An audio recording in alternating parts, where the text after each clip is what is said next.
Hey there, sleepyheads. Welcome back to the channel. Before we drift into tonight's tale of adventure time through the eyes of objects, I'd love to know, where in the world are you watching from tonight?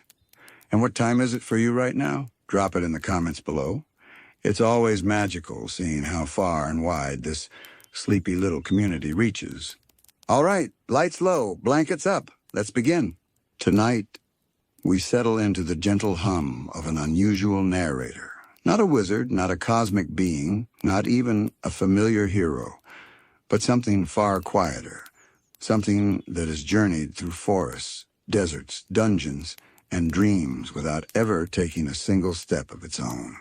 Something that has felt the heartbeat of a young adventurer against its cloth for years, absorbing his excitement, his fear, his exhaustion, and the changing rhythm of his growing soul. Tonight we listen to the quiet reflections of Finn's backpack.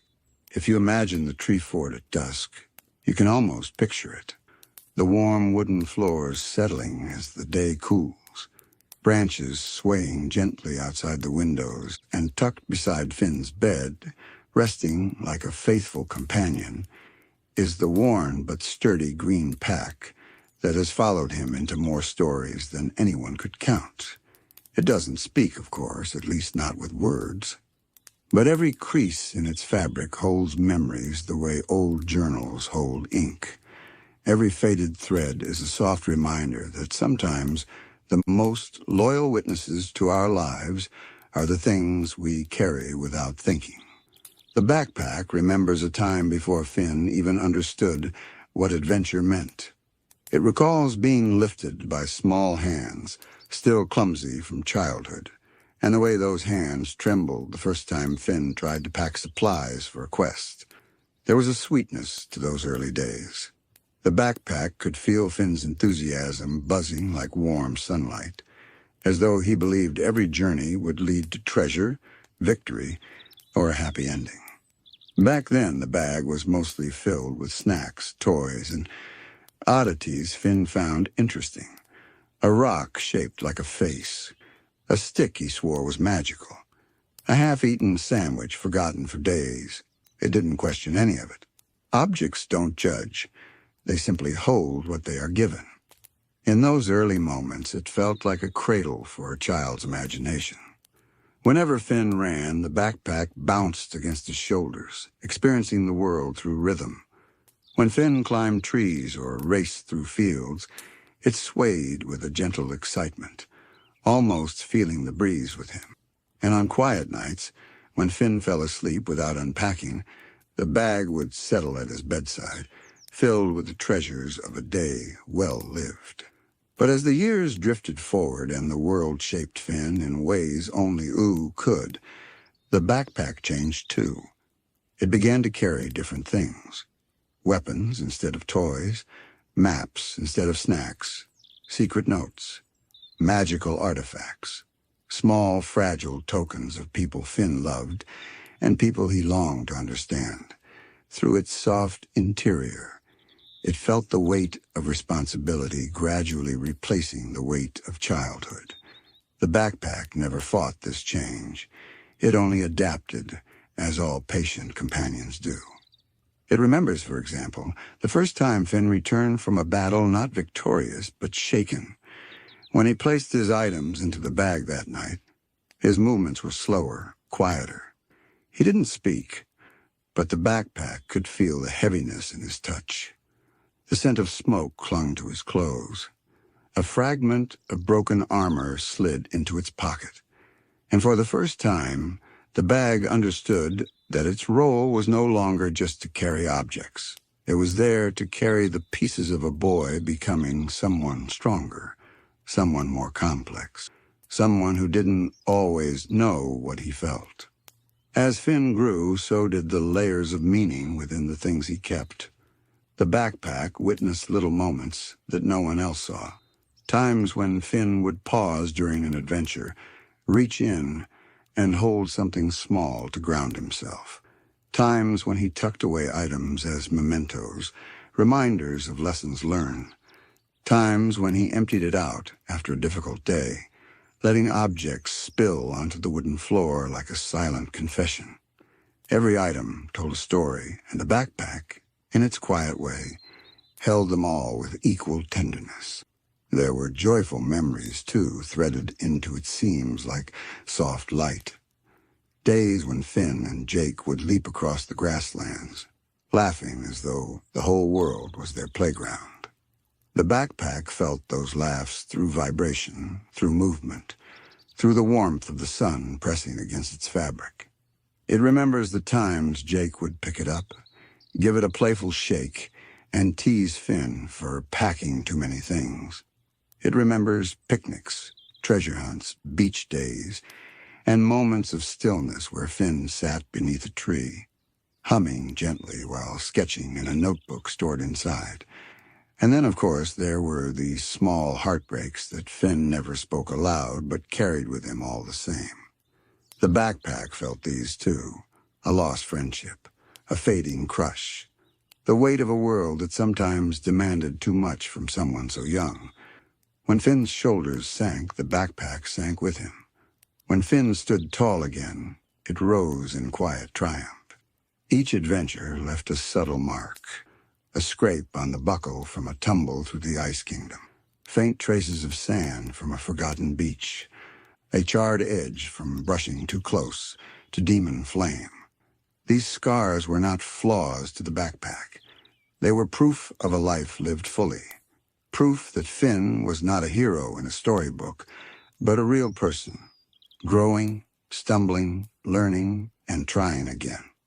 For the backpack, its greatest honor was not the magical relics it carried or the battles it accompanied Finn into. It was simply being chosen every morning, being lifted, strapped on, and trusted, being the silent witness to the transformation of a boy who would one day become one of Oo's quiet legends. And as we drift deeper into the story, the backpack's memories spread out like soft trails of moonlight, guiding us gently into the next layers of its long, quiet journey. The backpack often thinks back to the days when adventures felt endless and uncomplicated, when every morning began with Finn bursting out of bed, slipping it on without a second thought, and declaring that the world was waiting. Those mornings had a warmth to them, a kind of bright, boyish energy that made the backpack feel almost weightless. Even though it was just an object, it enjoyed being part of that momentum, part of that unshakable belief that anything could happen and everything could be fixed with courage and a sword. But the world of Ooh has a way of shifting beneath one's feet, even when that someone is a young hero still figuring out who he wants to be. The backpack began to notice when Finn's steps grew slower, more intentional. The thuds against its frame were softer, as if he were thinking more deeply before charging forward. Some of this came with age, of course, but much of it came from the things Finn had experienced. Loss, love, confusion, discovery. All of these emotional moments had physical echoes the backpack could feel. One evening in particular lingers in its memory like a soft wrinkle in time. Finn had returned home late, the sky outside stained with the colors of twilight. His shoulders were tense, and his breath carried a tired tremble. When he placed the backpack down, it wasn't with the usual soft drop. It was a slow, careful lowering, almost as if setting down something fragile. He opened it and took out an object wrapped in cloth. The pack couldn't see what it was, but it could sense the reverence in Finn's hands. He held it for a long time, staring at it in silence, before tucking it away again. No words were spoken, but the backpack could feel the emotional weight as clearly as something physical. Moments like these taught it that it wasn't simply carrying supplies. It was carrying the emotional history of a young man learning to understand the complexities of the world. Finn's growth wasn't loud or dramatic. It was quiet, like the slow mending of thread in its seams. And as he grew, the backpack grew too, not in size, but in a gentle understanding of the kind of hero Finn was becoming. There were also times when the backpack was forgotten somewhere in the tree fort. left leaning against a wall or sitting on a table, while Finn raced off on a spontaneous adventure. At first, these moments brought a quiet ache, a small sensation of being left behind. But over time, the backpack came to realize these were signs of Finn gaining confidence. He no longer needed to carry everything with him at all times. Some journeys were about lightness, some were about trust.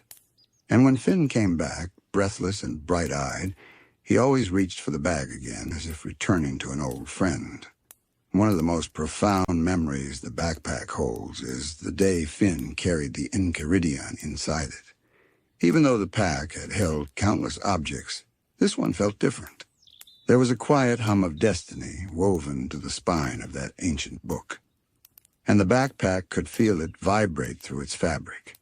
It sensed the shift in Finn, too. He was proud, hopeful. Holding the Enchiridion felt like holding a doorway into something larger than himself, and the backpack, in its simple way, felt honored to be part of that moment. But objects, even magical ones, can only witness. They cannot intervene. So the backpack watched as Finn stumbled through triumphs and heartbreaks. It felt the scattered crumbs of celebration meals, the weight of a damp cloak after adventuring in the rain, and the jittery energy in Finn's steps after strange dreams. Each sensation wove itself into the backpack's memory, threading together a story far richer than any written tale. Sometimes during quiet nights, Finn would rummage through it with sleepy hands, pulling out small trinkets he had almost forgotten he kept. A folded drawing from when he was little, a shiny button given by someone he admired, a gemstone with no known origin. Finn would sit with these items, smiling softly, letting nostalgia wrap around him like a blanket. In these moments, the backpack felt like more than a container. It felt like a keeper of time. And then there were the battles, times when Finn dashed into danger with determination burning through him. The backpack held potions, charms, grappling hooks, and sometimes nothing but resolve. It took hits, scraped against stone, brushed against thorns, and survived blasts of magical energy. Through it all, it held steady, never doubting its purpose: to support, to witness, to endure.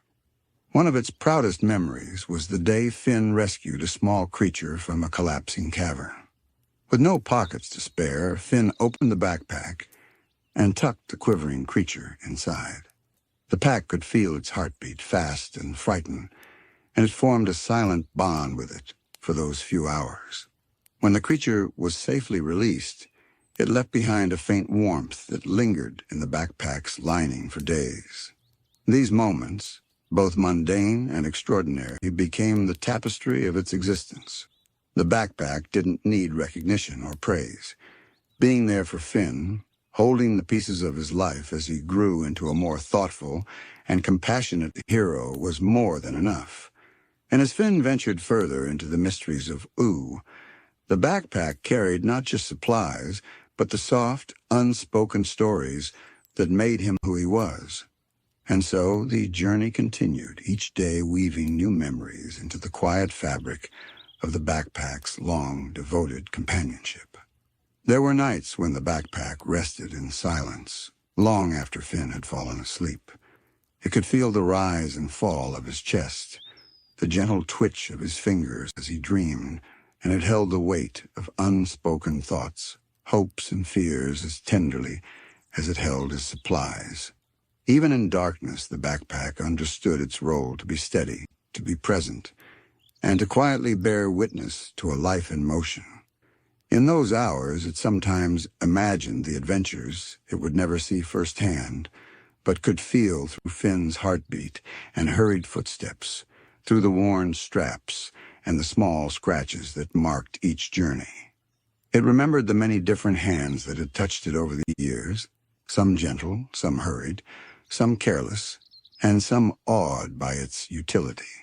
Princess Bubblegum had inspected it once with the precision and curiosity of a scientist, noting the clever arrangement of compartments and the way Finn had adapted its space for both efficiency and comfort.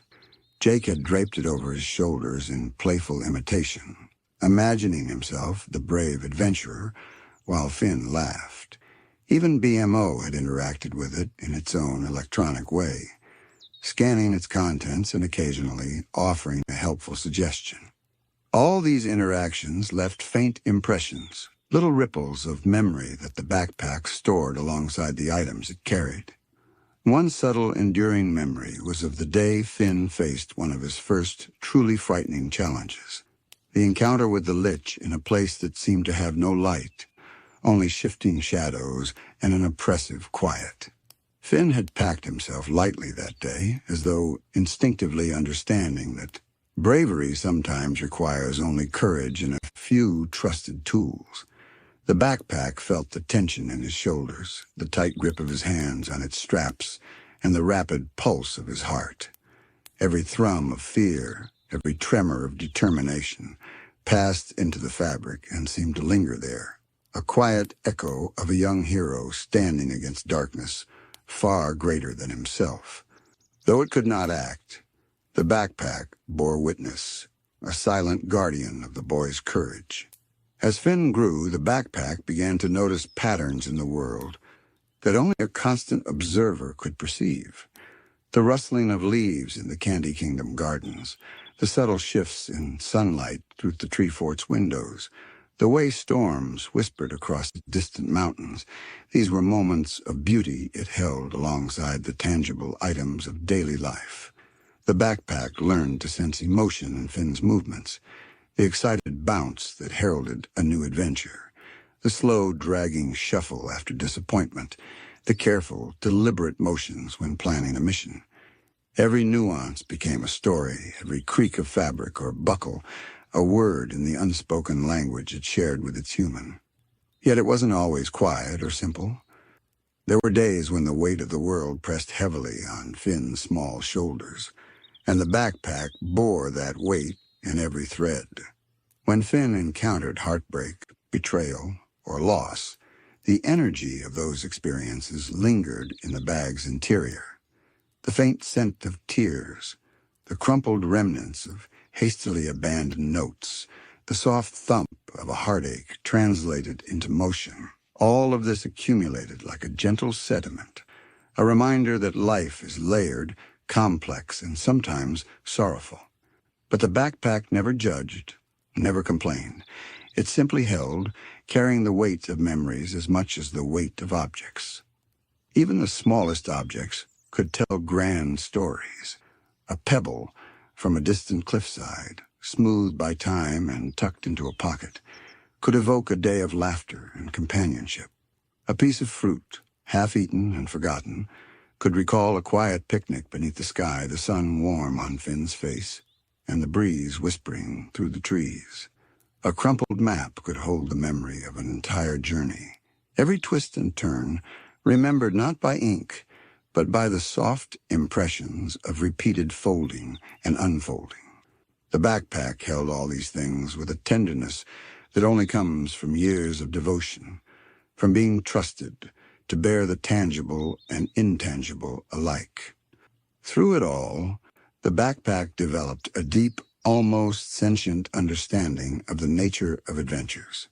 It realized that the thrill of a quest was not in the battles or treasures alone, but in the quiet spaces between, the moments of reflection, the small acts of kindness, the hesitations, and the doubts that shaped Finn into the person he was becoming. It recognized the delicate balance between courage and recklessness, between hope and despair, and held each lesson gently, threading them into its fabric along with the practical necessities of swords, food, and maps. The backpack also learned about patience. Finn often rushed headlong into the unknown, and yet the bag understood that every adventure unfolds in its own time. It could feel the pulse of anticipation, the moments of waiting, the long hours of quiet preparation before the first step into danger. In these pauses, it felt the world slow down, allowing it to absorb the subtleties of Oo's landscape. The whisper of distant rivers, the murmur of enchanted forests, the tremor of mountains far away. It learned that stillness has its own magic, and sometimes the quietest moments leave the deepest impressions.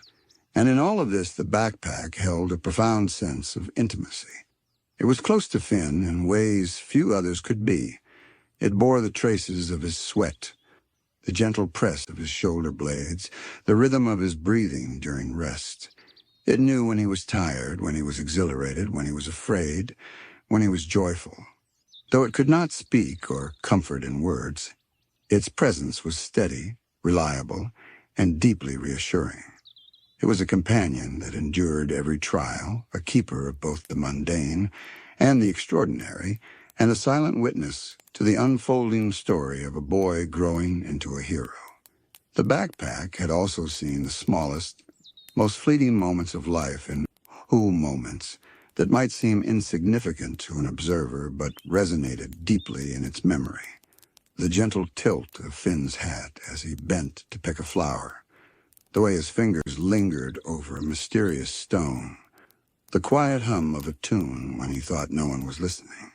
These little details accumulated over time, becoming a soft mosaic of memory, a testament to the richness of ordinary life. It was in these quiet, subtle ways that the backpack understood Finn not just as an adventurer, but as a living, breathing presence in the world, full of nuance, curiosity, and tender imperfection. Even when Finn left it behind briefly, the backpack did not resent him. It had learned that trust and freedom are intertwined, that the boy needed to explore the world on his own, to grow and learn, to make mistakes and recover. And when he returned, there was always the same gentle recognition in the simple act of lifting it onto his shoulders. The strap snug against his chest, the bag resting lightly against his back. It knew that its purpose was renewed, its role reaffirmed, and its place beside Finn secure. It is in this quiet devotion, this unspoken bond, that the backpack finds its true story. It is not just an object, nor merely a container for belonging. It is a witness to growth, a guardian of memories, and a silent companion through a boy's journey across a land brimming with wonder and peril. And as Finn moves forward into new adventures, carrying both the tangible and intangible, the backpack carries them with him, steadfast and enduring, always ready for the next chapter, the next day, the next heartbeat of Ooh. And so the backpack's perspective stretches beyond the simple chronology of adventures. It holds the pulse of time itself, as if every day, every moment, leaves an imprint upon its fibers. It remembers the changing seasons at the tree fort, the warm, golden haze of summer afternoons where sunlight streamed through the windows, illuminating the soft green fabric and turning it into a quiet vessel of light. The crisp chill of winter evenings when the forest outside was silent under layers of frost and snow left a faint shimmer on the straps, almost like tiny frozen memories. Spring brought the scent of rain-soaked soil and the hint of blossoms, and autumn filled it with the earthy aroma of falling leaves. Even the world's subtle shifts, the shifting wind, the sound of distant rivers, the murmur of creatures in the woods, were etched into its awareness, giving it a consciousness not of thought, but of perception and presence. The backpack also witnessed Finn's fleeting moments of doubt and fear, those small pauses that revealed the boy behind the hero. It felt the hesitation before he swung his sword, the tremor in his hands as he considered choices heavier than his years, and the small sighs that escaped him when the weight of responsibility pressed too firmly. And yet each time it felt the rebound, the surge of determination, the spark of courage that would send him running forward again, leaping into the unknown with wide eyes and a heart full of hope. The backpack, cradling the tools of both survival and curiosity, seemed to vibrate with his spirit, as if every movement of his body resonated through its seams, reinforcing the silent connection they shared. It has carried gifts for friends, tokens of apologies and congratulations, charms found in strange lands, and even the remnants of battles that Finn sometimes could not face alone. Every item it held was a memory, and every memory carried emotion. There were tiny, mundane objects that nonetheless held deep significance. A shiny pebble from the Fire Kingdom, a feather found on the grassy plains, a ribbon that fluttered in the wind on a quiet hilltop. In the backpack's view, these things were more than mere trinkets. They were echoes of experiences, small, tangible imprints of the life Finn had chosen to live. It understood that the essence of adventure was not only in battles and treasure hunts, but in these soft, delicate threads that wove themselves into a boy's heart and soul. Some of its deepest impressions were of Finn's laughter and his joy, moments that resonated like soft music vibrating through its fabric. It remembers the wild, carefree shouts of delight as Finn and Jake soared through the sky using imagination as wings. It remembers quiet chuckles shared with Princess Bubblegum or BMO, the soft hum of contentment as Finn rested in the warm sunlight after a day of wandering. These were times when the backpack felt almost weightless, basking in the brightness of life, held close to a boy whose heart was as full as the bag itself. Yet the backpack was no stranger to sorrow. It felt the tremor in Finn's shoulders after misunderstandings with friends, the lingering ache of loss when someone he cared about was hurt or gone, and the quiet solitude when the tree fort seemed emptier than usual. Every scuff and tear, every worn strap, carried the history of both joy and sadness. It had become a repository not only for objects, but for experiences, a silent testament to resilience. And through it all, it never faltered, never complained, never sought attention, only serving as a faithful witness to the unfolding story of a boy growing older, wiser, and more compassionate. The backpack also learned the subtle language of anticipation. It knew when Finn's heart quickened at the start of a new quest, when his energy surged at the thought of adventure, when his hands trembled with the thrill of discovery. Each movement, each tremor, each gentle brush against its fabric told a story that no one else could read. It was attuned to the rhythm of a life lived fully, a constant observer of the boy who carried so much within himself, both physically and emotionally. And in this quiet attentiveness, the backpack became a keeper, not only of things, but of feelings, small moments, and unspoken truths. Over time, the backpack came to understand its own quiet kind of magic. It was not enchanted in the traditional sense, yet it had the remarkable ability to hold the essence of Finn's journey without ever losing shape or purpose. It carried objects that were themselves magical, witnessed battles with cosmic stakes, and endured hardships that would have tested even the most patient of companions. And still, it remained steady, faithful, and uncomplaining, a silent anchor in a world that was constantly in flux. Its strength was subtle, almost imperceptible. But it was there, an unspoken support, a quiet partner to the boy who carried not just weapons and tools, but hopes, fears, and dreams. Perhaps the most profound realization the backpack had was that it was not merely an accessory to Finn's story. It was part of the story itself. Its green fabric, worn and faded, had absorbed sunlight, rain, sweat, and the gentle warmth of countless embraces. Its seams held the memory of laughter and tears alike. The zipper, though unassuming, carried the weight of anticipation and revelation, of secrets kept and shared. It had seen Finn grow, stumble, rise, and transform. It had been present for his triumphs, his quiet victories, and his unspoken regrets. And in all these moments, The backpack understood that its purpose was not measured in utility alone, but in the profound intimacy of shared experience. As the years stretched on and Finn's adventures multiplied, the backpack quietly adapted to the changing landscape of his life.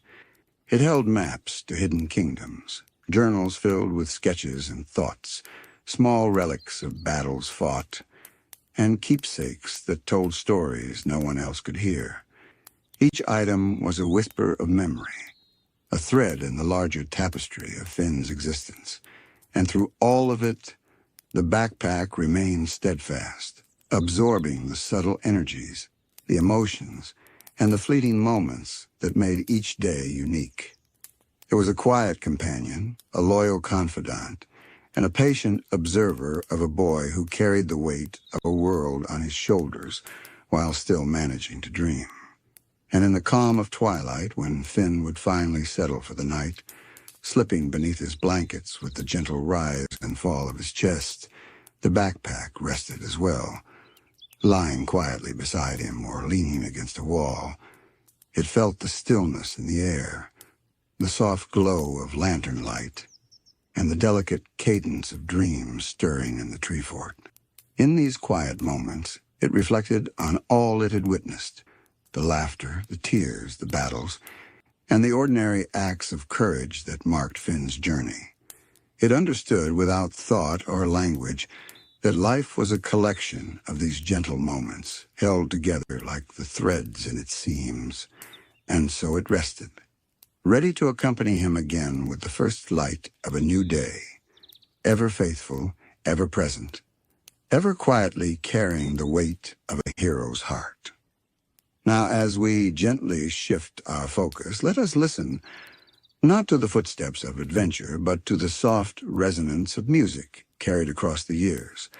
Let us consider an object that speaks in vibrations and echoes rather than words, one that feels rather than thinks, and that has borne witness to both joy and sorrow through its very strings and wood. Tonight we turn our attention to Jake's viola, a humble yet profound companion in a world of magic and chaos. The viola was born long before it met its cheerful, stretchy friend. Its wood was harvested from trees that had stood for centuries, their rings silently recording time in concentric whispers. Even before it sang its first note, it held within it the memory of growth, of seasons shifting, of life moving inexorably forward. The violin maker, or perhaps wizard of subtle craft, carved and polished it with a reverent hand, recognizing the potential for this object to do more than simply produce sound. It was a conduit of emotion, a repository for experiences yet to come, and a gentle vessel for the energy it would eventually absorb from the world around it. When Jake first encountered it, the viola was quiet, patient, and waiting. It was unfamiliar with the exuberant chaos of the tree fort or the wild, playful energy of a dog whose life was defined by stretching, jumping, and bending in ways that defied ordinary understanding. But the viola quickly adapted, absorbing the rhythm of Jake's presence. Each bow stroke, each string pluck, each casual hum carried into the instrument a reflection of his spirit. The viola became a mirror of Jake, not in its appearance, but in the subtle vibrations that threaded through its body, capturing the elasticity of emotion, the fluidity of laughter, the resonance of thought. In the beginning, its music was tentative, as though the viola were testing the waters of its own existence. Jake, being uncommonly attuned to sound and rhythm, sensed the hesitancy and responded with patience. He would play simple scales, gentle bows across taut strings, letting the instrument adjust to the quirks of his fingers and the warmth of his magical body. And soon the viola began to remember. Every note carried the imprint of a day. Every chord preserved the nuance of a fleeting mood. He could feel when Jake's heart was light, when he was relaxed after a long day of adventures, or when curiosity sparked a melody as unpredictable as the wind.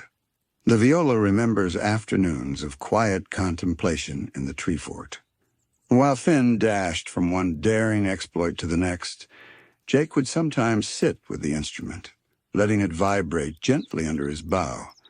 The sun would filter through the windows, and the viola would hold the warm glow like a soft embrace. It remembers the sound of distant laughter, the faint creak of the wooden floorboards, the rustling of leaves outside. Every note was layered with the subtle textures of ooh itself, weaving together a tapestry of light, warmth, and gentle motion. Even when the melodies were quiet, almost imperceptible, the viola retained them in its memory, preserving them as if they were treasures of sound. It has also felt tension, the kind that comes not from strings pulled taut, but from the unspoken concerns of a heart burdened with responsibility. Jake sometimes worried, sometimes questioned, sometimes felt the weight of his own abilities and limitations. Each of these moments left a soft tremor in the viola's body, a resonance that lingered long after the notes faded.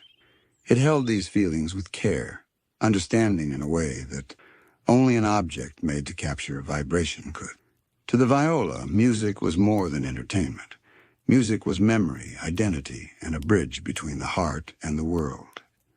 The instrument has witnessed moments of joy in ways subtle and profound. A lazy afternoon on the porch of the tree fort, a playful skirmish with a neighbor, a celebratory dance when a quest concluded successfully. All of these left faint traces within the viola. It remembers the warmth of Jake's paws against its wooden frame, the gentle sweep of bow against string, the tiny vibrations that traveled up its neck and through its body, carrying laughter and lightness with every stroke. Even when no one else was listening, the viola remembered these moments, keeping them alive for the next time its voice was called upon. There were also moments of quiet sadness, times when Finn faced danger and Jake felt helpless to intervene, times when the weight of the world pressed against their little home, times when friendships strained or hearts ached. The viola held these too, though gently, like a whisper caught in its wood. It could feel the tension in Jake's movements, the subtle quiver in his magical essence, and the unspoken worry for a world that never ceased to demand courage. These moments were recorded not in notes or sheet music, but in the very fibers of the viola, a repository of feeling that existed quietly, patiently, waiting for the next bow to awaken it. It also remembers the many hands and voices that interacted with it. Jake, of course, was its primary companion, but occasionally Finn would pluck a string absent-mindedly, or Princess Bubblegum would examine it with curious fingers, gently testing its resonance.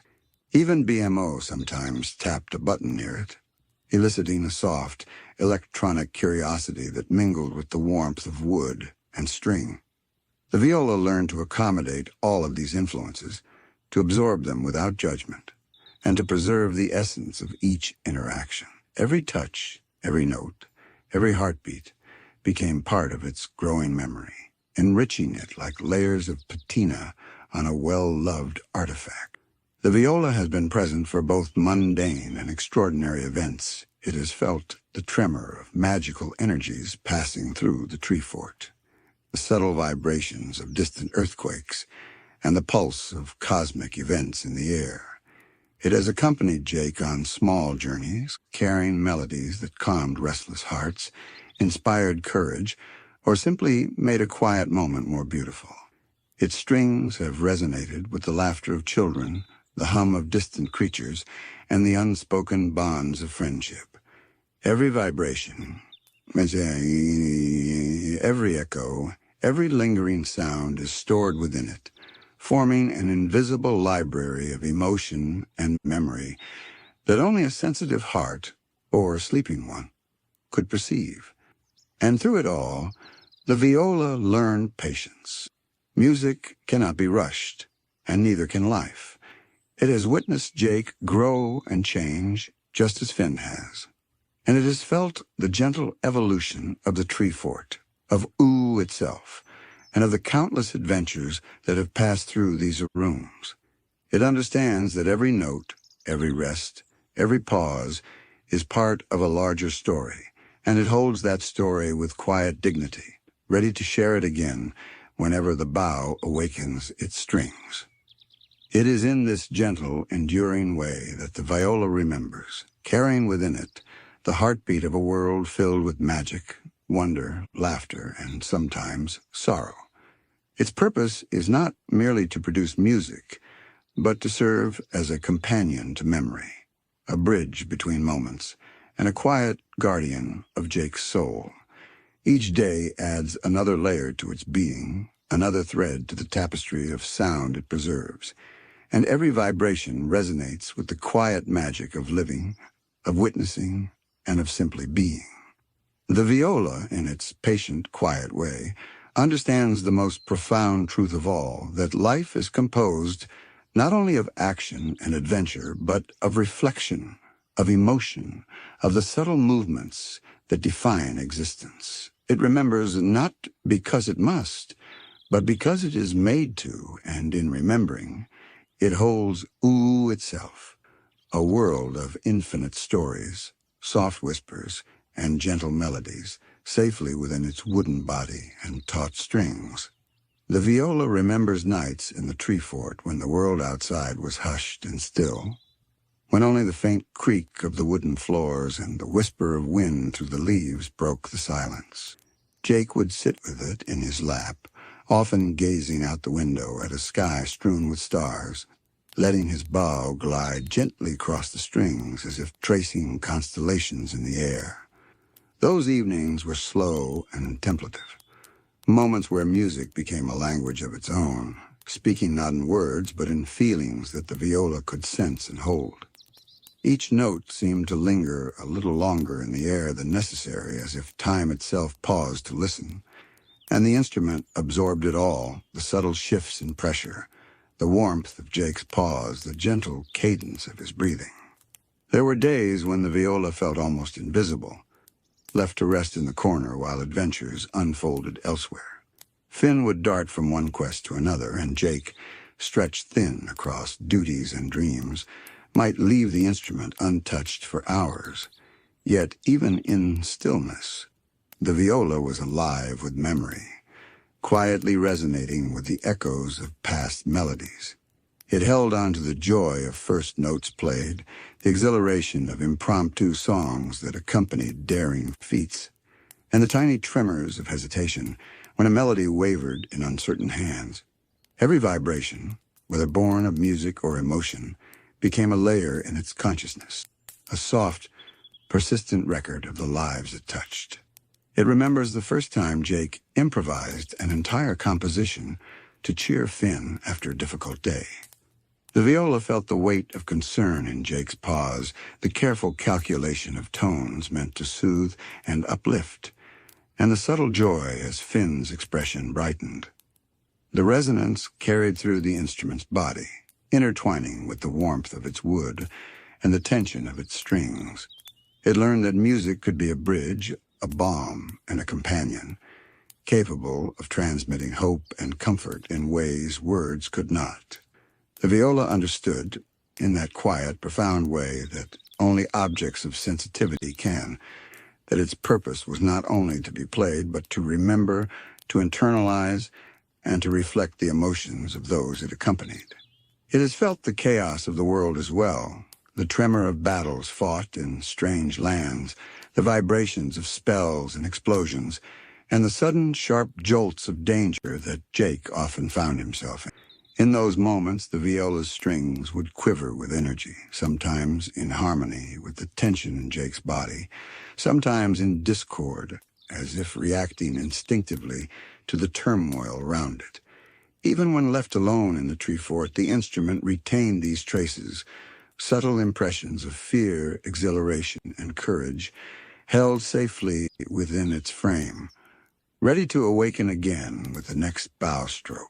The viola also remembers the tender moments between Jake and those he loved. It felt the gentle affection in his interactions with Lady Rainicorn, the protective warmth when Finn stumbled into peril, and the quiet camaraderie shared in laughter and song. Each note it produced became an echo of these experiences, a gentle vibration that carried the essence of relationships, emotions, and unspoken understanding.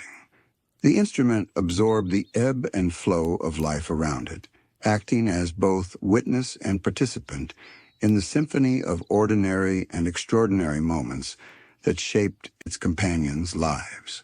Over time, the viola became attuned to these subtle differences in Jake's moods. It could sense when he was playful, stretching the bow with a carefree hand, creating whimsical melodies that danced lightly in the air. It could sense when he was contemplative, producing slower, more measured tones that seemed to echo the quiet reflection of a dog who had seen much and felt deeply. Even in silence, the viola held these impressions, vibrating gently with memories of mood, motion, and intent, forming a rich, layered understanding of the life it accompanied. It has also been witness to the evolution of sound itself within the tree fort. Finn's sword swings, the creak of the floorboards, BMO's electronic beeps, and the occasional clash of magical energy all contributed to the subtle symphony of life in that home. The viola absorbed these nuances, sometimes harmonizing, sometimes reverberating with tension, always maintaining an intimate awareness of the environment. Each day added to its repository of sound, memory, and emotion, and it began to understand that its role was more than mere accompaniment. It was preservation, reflection, and quiet guidance through the tonal landscape of life. There were moments of improvisation that the viola treasured most, when Jake would compose music spontaneously, drawing inspiration from the wind, the sunlight, or the shifting moods of friends around him.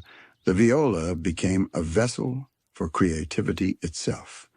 It resonated with the freedom and unpredictability of these moments, recording the subtleties of touch, timing, and pressure as if engraving them into its very essence. These improvisations were never identical, yet each carried echoes of prior experiences, weaving a network of sound and memory that stretched backward and forward through time. And through it all, the viola understood that it existed in a world that was alive, not merely in motion, but in resonance. Its wood, strings, and body became a living archive, a collection of vibrations that carried the pulse of life in ooh. It did not merely remember notes or songs, it remembered the feelings behind them, the intention of the player, and the gentle currents of emotion that flowed through each melody. It was a silent witness to the small, fragile, beautiful moments that often passed unnoticed by the wider world, holding them safely in its memory, ready to share them whenever music returned to its strings. The viola had also come to understand the passage of time in a unique way. Unlike humans, it did not perceive moments as fleeting or linear. Instead, it felt them layered upon each other, a gentle palimpsest of experiences, stacked softly within its resonant body. The vibrations of yesterday, last week, and years past coexisted with the present, creating a richness of memory that could be awakened at any time. A single bow stroke could summon echoes of past melodies, the laughter of friends long gone, or the quiet moments of reflection on a sunny afternoon. In this way, the viola became both a keeper of history and a participant in the ongoing symphony of life. Its relationship with Jake was particularly profound. The instrument had absorbed not just sound, but presence, the very energy of a being who could stretch and shape his body in ways that defied ordinary understanding. The viola could sense the elasticity of his emotions, the fluidity of his thoughts, and the depth of his quiet wisdom hidden beneath layers of playfulness.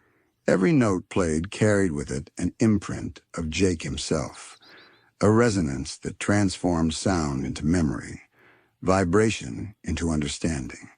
It became impossible to separate the musician from the music, or the music from the life that created it. Even the small, mundane interactions held meaning.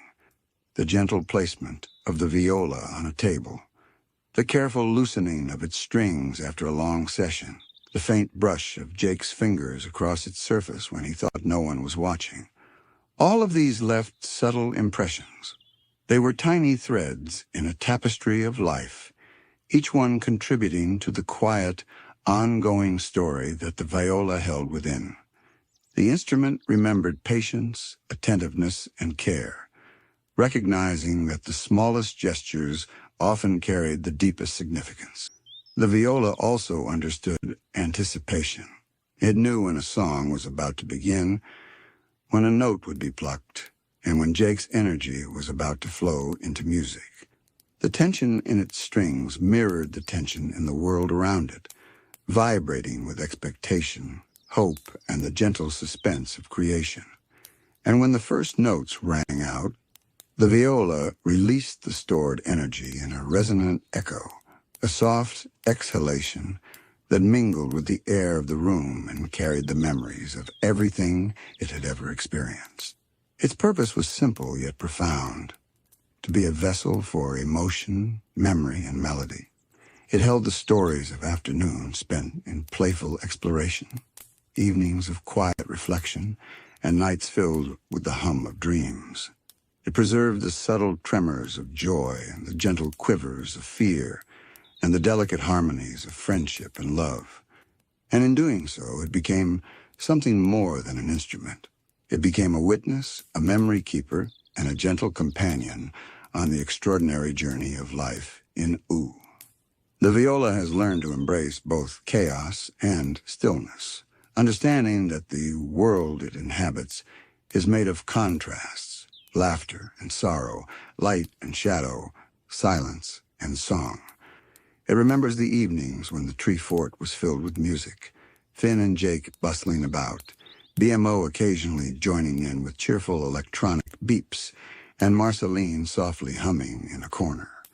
Each sound layered over the others, creating a delicate tapestry that the viola absorbed in every fiber of its being.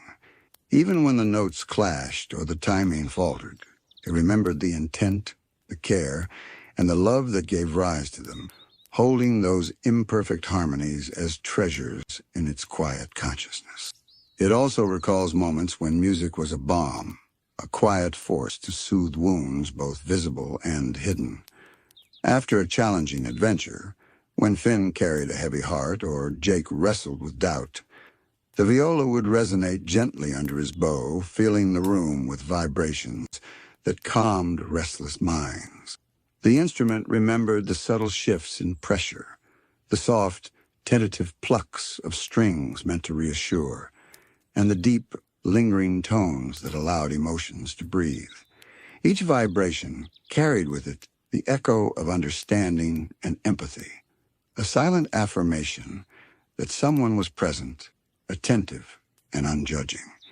It learned that music, when offered with sincerity, can heal as much as words, and sometimes even more.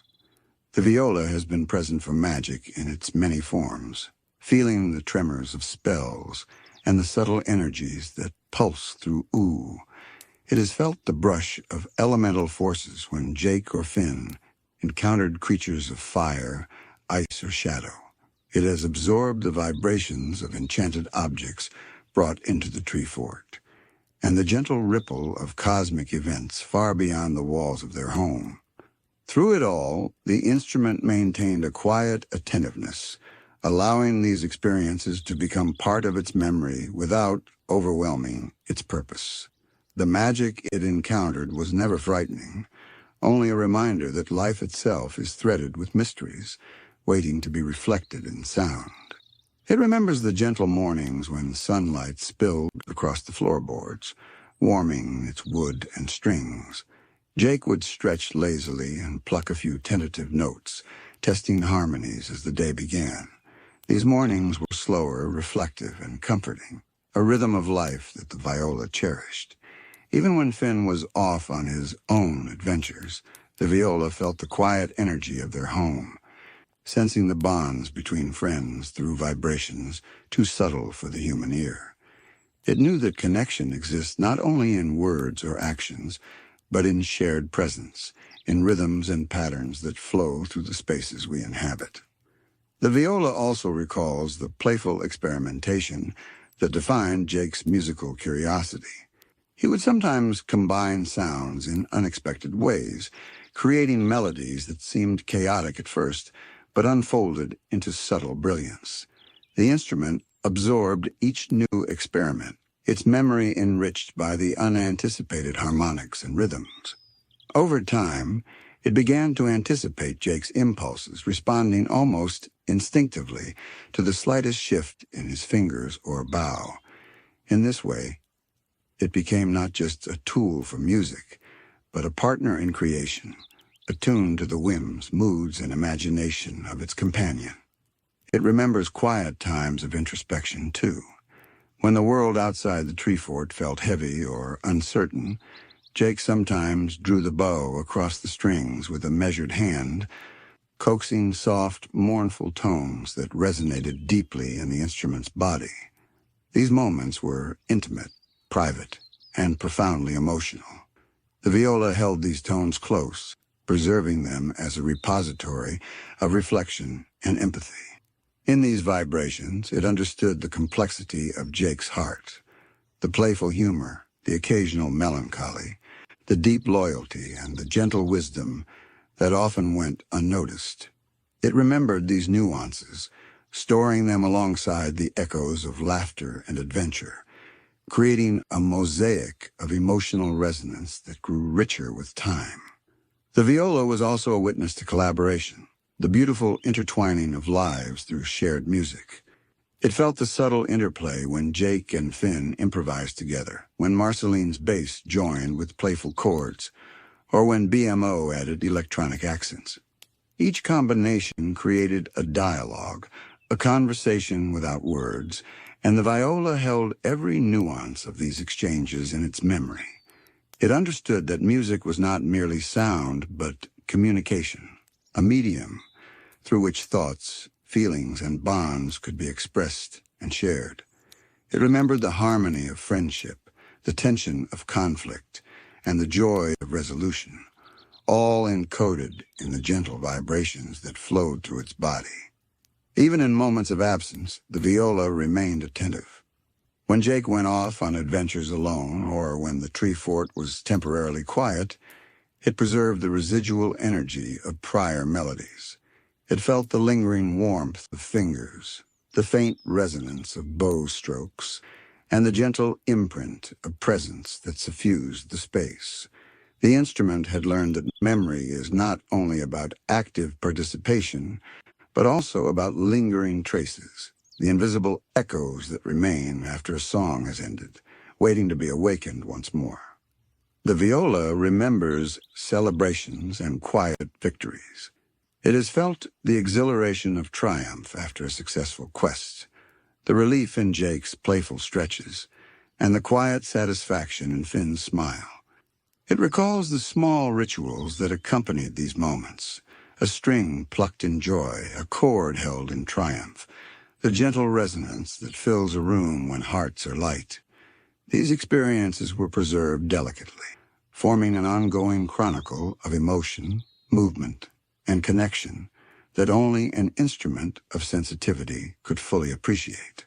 It has also witnessed impermanence and loss. The viola remembers when melodies faltered, when playful notes were abandoned in haste, or when music gave way to silence. These moments were not painful, only poignant. They reminded the instrument that every sound, like every moment, is fleeting, precious, and worthy of remembrance.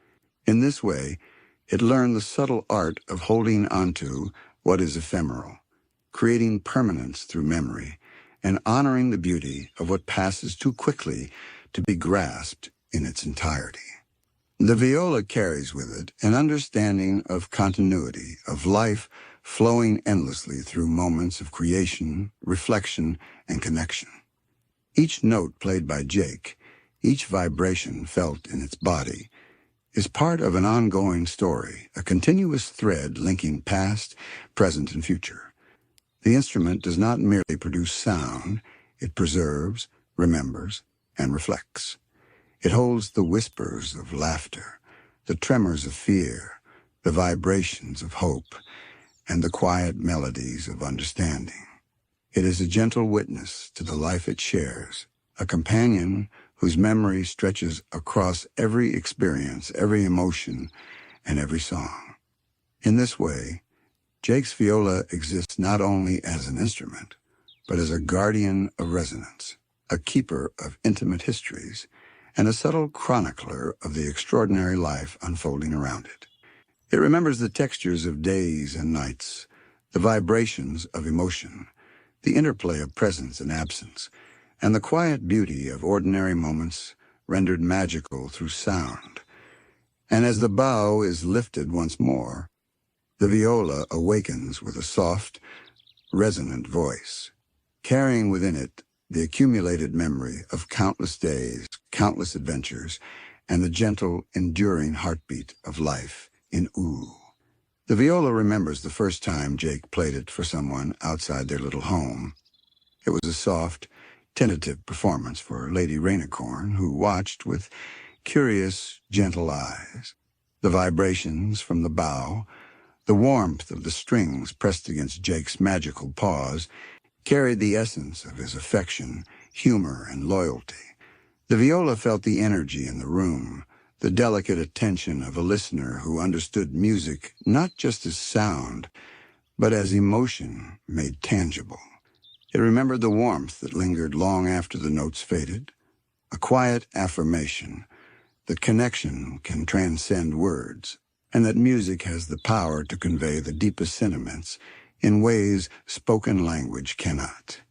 It recalls the quiet travels through ooh with Jake cradling it, sometimes in the middle of bustling towns, sometimes through desolate landscapes. The instrument felt the rush of wind against its polished wood, the subtle tremors of the earth as they ran across plains or scaled hills, and the faint vibrations of magical energies that pulsed invisibly through the world. Every step, every movement, every bend and stretch of Jake's form imparted a new layer of memory, a new nuance of sensation that the viola absorbed with reverent attention. Each adventure became a melody in its own right, and the viola held these experiences as gently as it held the softest note.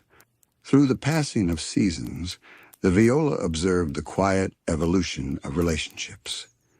It felt the ebb and flow of companionship between Finn and Jake, the nuanced dynamics of friendship and loyalty, and the subtleties of trust and mischief woven into every interaction. The viola learned to recognize the signature of moments, the way Jake's bow would quiver with anticipation or slow with reflection, how the angle of his paw could subtly shift the tone, and how the space between notes carried as much meaning as the sound itself. It began to perceive music as a living thing, one that could grow, bend, and breathe with the world around it. The instrument also experienced impermanence in a profound way. Strings snapped, bows wore thin, and notes occasionally faltered. Each imperfection left a trace, a memory of resilience, adaptability, and the quiet acceptance of change. It understood that beauty is often intertwined with fragility, and that memory, like music, thrives in the delicate balance between tension and release. The viola held these experiences tenderly, storing them in its resonant body as a testament to the ongoing journey of life in ooh, a chronicle written not in words but in vibrations, tones, and silences. It remembers the quiet triumphs, the moments of spontaneous joy that arise unbidden in the rhythm of daily life. The gentle hum of strings as Jake twirled in the sunlight, the playful alternation of notes that made Finn laugh, the soft harmonics that accompanied a simple meal shared between friends. Each instance became a delicate imprint in the viola's consciousness.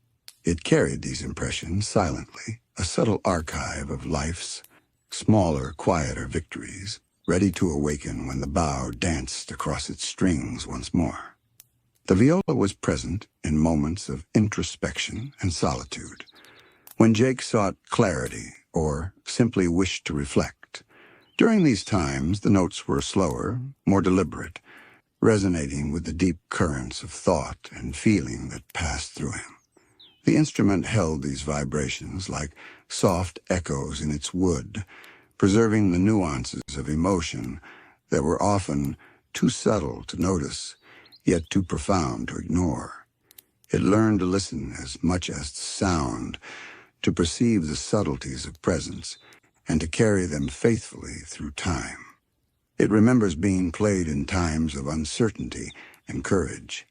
When Finn faced challenges too great for one person to bear, the viola felt the urgency in Jake's movements, the tension in the bow, and the determined rhythm of his strings. Its resonance amplified the unspoken courage, the quiet determination that can only emerge in moments of vulnerability. In these times, the viola became more than an instrument. It became a partner in bravery, a conduit for the expression of hearts unburdened by words, and a silent reminder of resilience. The instrument also held the echoes of laughter, the playful improvisations that often accompanied their carefree days. It felt the exuberance of discovery, the thrill of spontaneity, and the gentle warmth of camaraderie. Even in moments of chaos or disorder, the viola retained a subtle harmony, a quiet thread of consistency amidst the whirlwind of activity. Each note, pluck, or bow stroke carried both intention and memory, becoming a bridge between present joy and past experience, between fleeting moments and enduring resonance. And then there were the nights when ooh settled into quietude, and the viola rested near the hearth, bathed in soft moonlight or candle glow. It held the memories of every vibration of the day, the laughter, the steps, the warmth of friends, the tremor of fear, the quiet sighs of relief.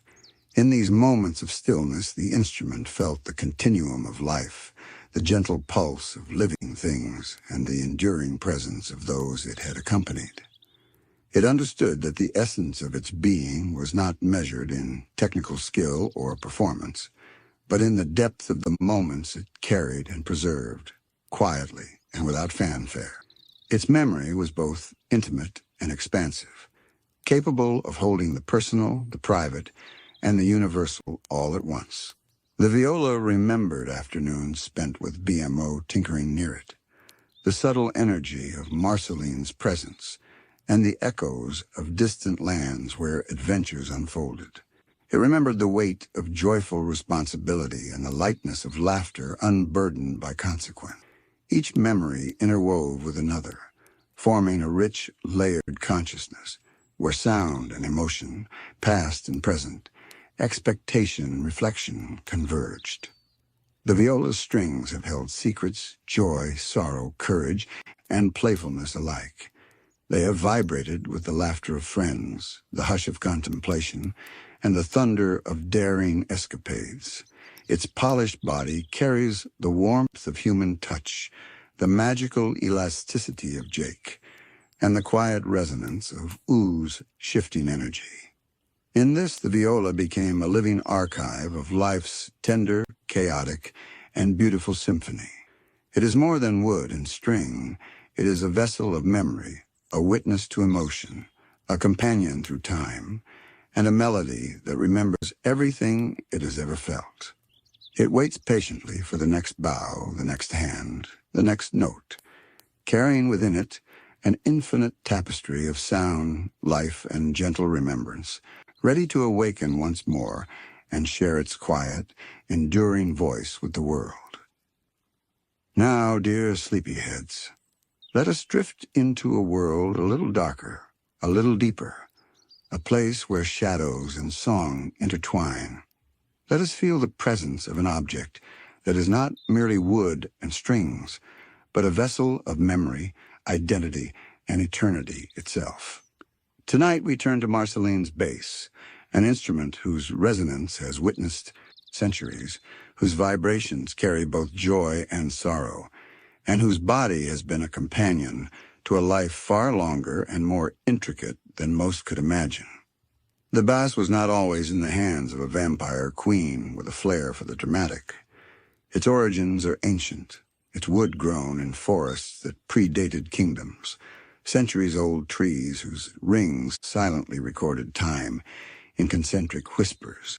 Each grain, each knot, each curve of the instrument carries the echo of life long before Marceline ever plucked a note. When it was first carved, the craftsman, or perhaps the magical force behind its creation, imbued it not merely with structural integrity, but with the capacity to bear witness, to resonate with emotion, and to hold memory as if it were another layer of its own being. Marceline discovered it at a moment when the world felt vast, sometimes lonely, and always unpredictable. The bass, solid and comforting in her grasp, became an extension of herself, an outward projection of thoughts and feelings that words alone could never contain. Its strings vibrated not only with music, but with the tremors of her heart, with the echoes of laughter and grief, with the soft, lingering notes of centuries-old reflection. From the first pluck, the instrument recognized her essence, attuning to her presence and learning the cadence of her energy. The bass remembers nights filled with music that stretched far into the dark sky, when Marceline would float above the forests or perch upon rooftops, plucking slow, deliberate notes that carried across hills and valleys. The wind would carry the vibrations, the moonlight glinting softly along the polished wood, and the bass absorbed it all, the subtle tremors of emotion, the quiet hum of the world beneath, and the expansive, infinite feeling of time flowing endlessly. Each note was an echo, a story, a fragment of life captured and preserved within its frame. It remembers the laughter and mischief of youth, even as it bore the weight of long memories. Marceline's early days were a patchwork of wonder, danger, and discovery. The bass felt the tremor of her excitement, the flutter of curiosity, and the occasional ache of loneliness. It carried these moments with care, resonating with the joy of flight, and the thrill of exploration, and the quiet melancholy that accompanies being older than the world around you. Every note played, every chord struck, became a thread in a tapestry of sound that spanned lifetimes, quietly chronicling the extraordinary journey of a being who had seen more than most could comprehend. The bass also remembers intimacy, the gentle, tender moments that existed between songs and adventures. It could feel the warmth of companionship when Marceline was near friends, the playful teasing with Finn and Jake, the quiet, profound trust shared in rare, fleeting moments of honesty. It resonated with the unspoken emotions of those interactions, carrying them forward like whispers embedded in wood and string. The instrument became a confidant, a keeper of secrets, and a silent witness to the subtleties of connection that often go unnoticed by the casual observer. It has heard the echoes of grief, the tremors of loss, and the subtle sighs of hearts navigating the impermanence of time. The bass could feel the vibration of sadness when Marceline played songs steeped in reflection, when memories of those long gone passed through her mind, or when the weight of centuries pressed quietly upon her. The instrument absorbed this sorrow, preserving it with gentle care, understanding that emotion is not meant to be erased, but honored, transformed into resonance that can be shared and remembered. It remembers the sheer delight of creation. When Marceline experimented with chords, harmonies, and rhythms, the bass held every variation, every pluck and strum, as a living archive of innovation. It could anticipate her movements, responding almost instinctively to the subtle shifts in pressure, angle, and energy. It was not merely an object to be played. It was an active participant in the act of music-making, attuned to intention, mood, and the very soul of its companion. In this way, it became inseparable from her being, as much a part of her expression as her voice or her movement. The bass also remembers the passage of time in a way few objects can. Centuries are etched into its wood like faint, invisible rings, each one a testament to the experiences it has absorbed. It carries echoes of songs that predate kingdoms, harmonies that floated across landscapes, long before ooh took shape as we know it. Every vibration, every tremor, every subtle resonance is layered upon the last, creating a dense, rich memory that is at once intimate and expansive. It holds the continuum of life itself, blending moments of joy, sorrow, chaos, and reflection into a seamless whole. It has been present for extraordinary events that ripple through history and the fabric of ooh. It has felt the tremor of magical energies, the shift of landscapes transformed by conflict or creation, and the quiet persistence of life pushing forward against adversity. Even when left alone in corners of the world, the bass held the residual energy of these occurrences, silently resonating with the memory of what had passed and preparing itself to reflect again whenever Marceline's touch awakened its strings. The instrument remembers the subtle lessons of patience. Music is not only about immediate gratification, but about the slow unfolding of melody, the tension of anticipation, and the beauty of sustained resonance. Through countless hours of practice, improvisation, and reflection, the bass internalized this wisdom, carrying it as a quiet undercurrent in every note it produces. It learned that silence is as important as sound, that pauses convey meaning as surely as chords, and that the depth of emotion is often expressed in the spaces between vibrations. It remembers the bonds of friendship woven into music and memory alike. When Marceline shared her songs with Finn, Jake, or others, the bass captured the shared laughter, the unspoken encouragement, and the warmth of connection that music can foster. Every pluck or stroke carried these imprints, storing them like echoes in a canyon, ready to awaken again when the next melody called. The instrument understood that life is not a solitary endeavor, and that the resonance of one being is enriched immeasurably when intertwined with the presence of others. The bass has witnessed transformation in all its forms. Marceline herself has evolved over centuries, her perspectives shifting, her emotions deepening, her music growing richer with experience.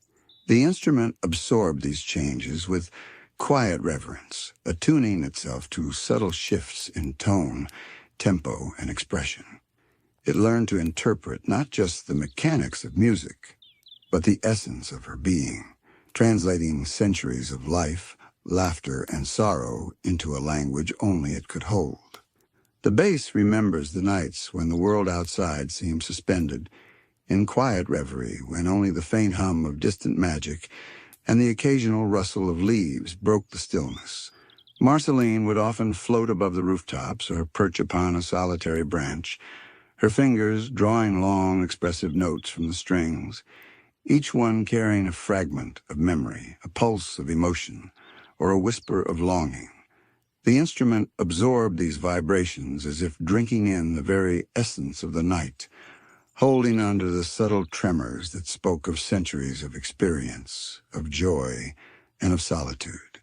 Every note carried the intimacy of existence, a reflection of time measured not in hours or days, but in the depth of feeling that coursed through its companion's touch. It has been present in moments of confrontation and daring, when Marceline faced foes or ventured into lands fraught with danger. The bass felt the tension in her movements, the precise yet fluid application of her strength, and the subtle tremors of apprehension that threaded through her being. When she struck a chord of defiance or played a note meant to unsettle, the instrument resonated with the same intensity, becoming more than a tool. It became an amplifier of emotion, a vessel through which energy and intent could be expressed, felt, and preserved. It learned to mirror courage, patience, and the delicate balance between restraint and power. The bass remembers the quiet aftermath, the moments when the world settled once more into stillness and reflection. After conflicts were resolved, after music had been wielded as both shield and voice, the instrument would vibrate softly with the lingering echoes of tension and release. It held these moments carefully, as one might preserve the memory of a fleeting star, knowing that the residue of emotion, of effort, and of courage was as important as the action itself. These echoes became a subtle archive, a layering of experience that could be awakened again whenever the bow or fingers called forth the next melody. It remembers the playful days of camaraderie, when music became a language of connection, improvisation, and delight. Marceline's bass often resonated alongside Jake's viola or Finn's impromptu accompaniment, creating spontaneous symphonies of friendship. The instrument absorbed the joy of collaboration, the subtle negotiation of rhythm, and the gentle negotiation of dominance and harmony that occurs when multiple voices merge into one. It preserved not only the sound, but the intimacy, the laughter, and the warmth of shared presence, storing these memories like delicate echoes in the hollow of its wooden frame. The bass also carries the weight of solitude, the quiet awareness of being both companion and observer through centuries. It has felt the lingering melancholy of time passing too slowly or too swiftly, the gentle ache of witnessing friends age and depart, and the soft tremor of longing that arises from separation. These are not heavy burdens for the instrument, but rather threads woven into the richness of its consciousness, reminders of the depth and complexity of life. It understands that music, memory, and emotion are inseparable, and that its purpose is to carry these together, allowing the living world to pour itself into sound and resonance. It has witnessed Marceline's evolution as a musician and as a being, each note a reflection of her growth, each chord a testament to experience. From youthful experimentation to deliberate mastery, the bass has adapted, attuning itself to subtle shifts in style, intention, and feeling. It remembers the first tentative plucks that expressed curiosity, the bold strokes that declared confidence, and the intricate improvisations that revealed nuance, reflection, and emotion too complex for words. Its strings hold the story of a life lived fully, a chronicle of centuries compressed into resonance and vibration. The bass also remembers quiet domestic moments, the softness of a morning in the tree fort, the warmth of sunlight on polished wood, and the subtle vibrations of everyday life. These are not grand adventures, but gentle, sustaining rhythms of being, an affectionate gaze exchanged, the soft tap of a paw against the floor, the hushed laughter of friends sharing a meal or a story. The instrument absorbs these moments with reverence, understanding that the ordinary is often the most enduring, and that every subtle vibration contributes to the symphony of existence. It has carried the songs of remembrance, the melodies meant to honor those who have departed, the chords of reflection that acknowledge the passage of time. In these instances, the bass resonates with profound empathy, holding the essence of sorrow and reverence, and transforming it into a memory that can be revisited, shared, and cherished. It understands that music is not only for celebration or action, but for honoring the subtle, fragile, and profound currents that flow through all lives. It remembers the way its resonance interacts with the very air and spaces of ooh, vibrating in harmony with walls, floors, and landscapes, absorbing echoes and reflections that create a layered, almost living memory. Each note is more than sound. It is an imprint upon the world, a delicate fingerprint of emotion, presence, and time. The bass holds this continuously, understanding that every vibration, every resonance, and every pause contributes to the larger story it carries, a story of life, connection, and enduring memory. It has also observed the interplay of magic and sound, feeling the subtleties of energies that humans cannot perceive. Spells cast, creatures summoned, portals open, all leave faint impressions that ripple through the wood and strings. The bass internalizes these traces, storing them alongside the echoes of melody and emotion, a silent record of the extraordinary world it inhabits. In this way, the instrument becomes not just a witness to history, but a participant, carrying the essence of events, experiences, and energies that define the world of O. Even in moments of silence, the bass vibrates subtly with memory. Its strings, its body, its very presence hold the weight of centuries, of friendships formed and lost, of joy and sorrow, of creation and reflection. It remembers not only the music played, but the intention behind it, the energy poured into it, and the life it has accompanied. It is more than an object. It is a living archive of sound and sentiment, a guardian of memory, and a companion that resonates with the very soul of its musician. The bass remembers the long stretches of solitude, the quiet hours when Marceline floated alone through the skies or wandered empty landscapes, letting her music echo against the mountains, forests, and ruins of a world that had shifted countless times over centuries. In those moments, the instrument held everything: the subtle tremor of her heart, the gentle pressure of her fingers on its strings, the soft vibrato of notes that carried longing and reflection. It absorbed the stillness as much as the sound, understanding that silence is not emptiness, but a space where memory and emotion linger, waiting for expression. It remembers the laughter that followed, the unrestrained joy of creating music simply for the pleasure of it, unbound by expectation or obligation. Notes would ripple into the air, playful and free, carrying the warmth of companionship and the delight of spontaneity. The bass would respond in kind, vibrating with every nuance, storing the exuberance in its wood and strings, knowing that these moments, while fleeting, were the lifeblood of experience. Every trill, every flourish, every improvised rhythm became part of the living record it held so tenderly. The bass has felt the resonance of history, echoing through its body like a river that flows silently beneath the surface of awareness.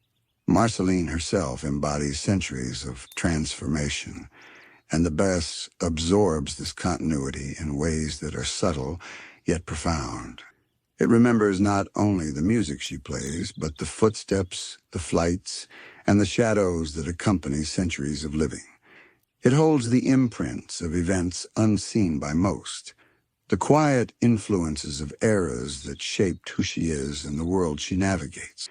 Each note carries the subtle weight of this perspective, a vibration that links past, present, and potential futures. It remembers intimacy, not only in shared friendship, but in the quiet, unspoken connections that music can create. The bass has felt the tender attention when Marceline shared a song with someone in need, when a note offered comfort, reassurance, or solidarity. It held the subtle energy of those moments, resonating with empathy and understanding. Each chord becomes more than sound. It is a bridge, a vessel for emotions that might otherwise remain unexpressed. It has learned the language of subtlety, of what is said between notes, in pauses, and in the gentle shifts of pressure on its strings. The instrument has witnessed the evolution of song as a reflection of life itself. From playful improvisations to somber ballads, from raw experimentation to deliberate composition, every interaction left a trace within the bass. It remembers the care with which Marceline crafted melodies, the emotion fused into every pluck and stroke, and the way sound could communicate stories older than memory. In this, the bass understands that music is both temporal and eternal, a medium through which the essence of existence can be captured and shared. It has absorbed the vibrancy of friendships and the quiet understanding that follows shared experience. When Finn and Jake or other companions joined in music, the bass felt the subtle interweaving of energies, the dialogue of notes that mirrored the give and take of relationships. Every chord and rhythm carried echoes of laughter, trust, and the shared rhythm of being together. The instrument stored these connections, preserving them as part of its identity, a living archive of companionship that transcends time and circumstance. The bass has felt sorrow as deeply as joy, particularly in moments when Marceline reflected on losses, change, or the passage of eras. It vibrated with the tremors of grief, with the resonance of memories too heavy for words alone.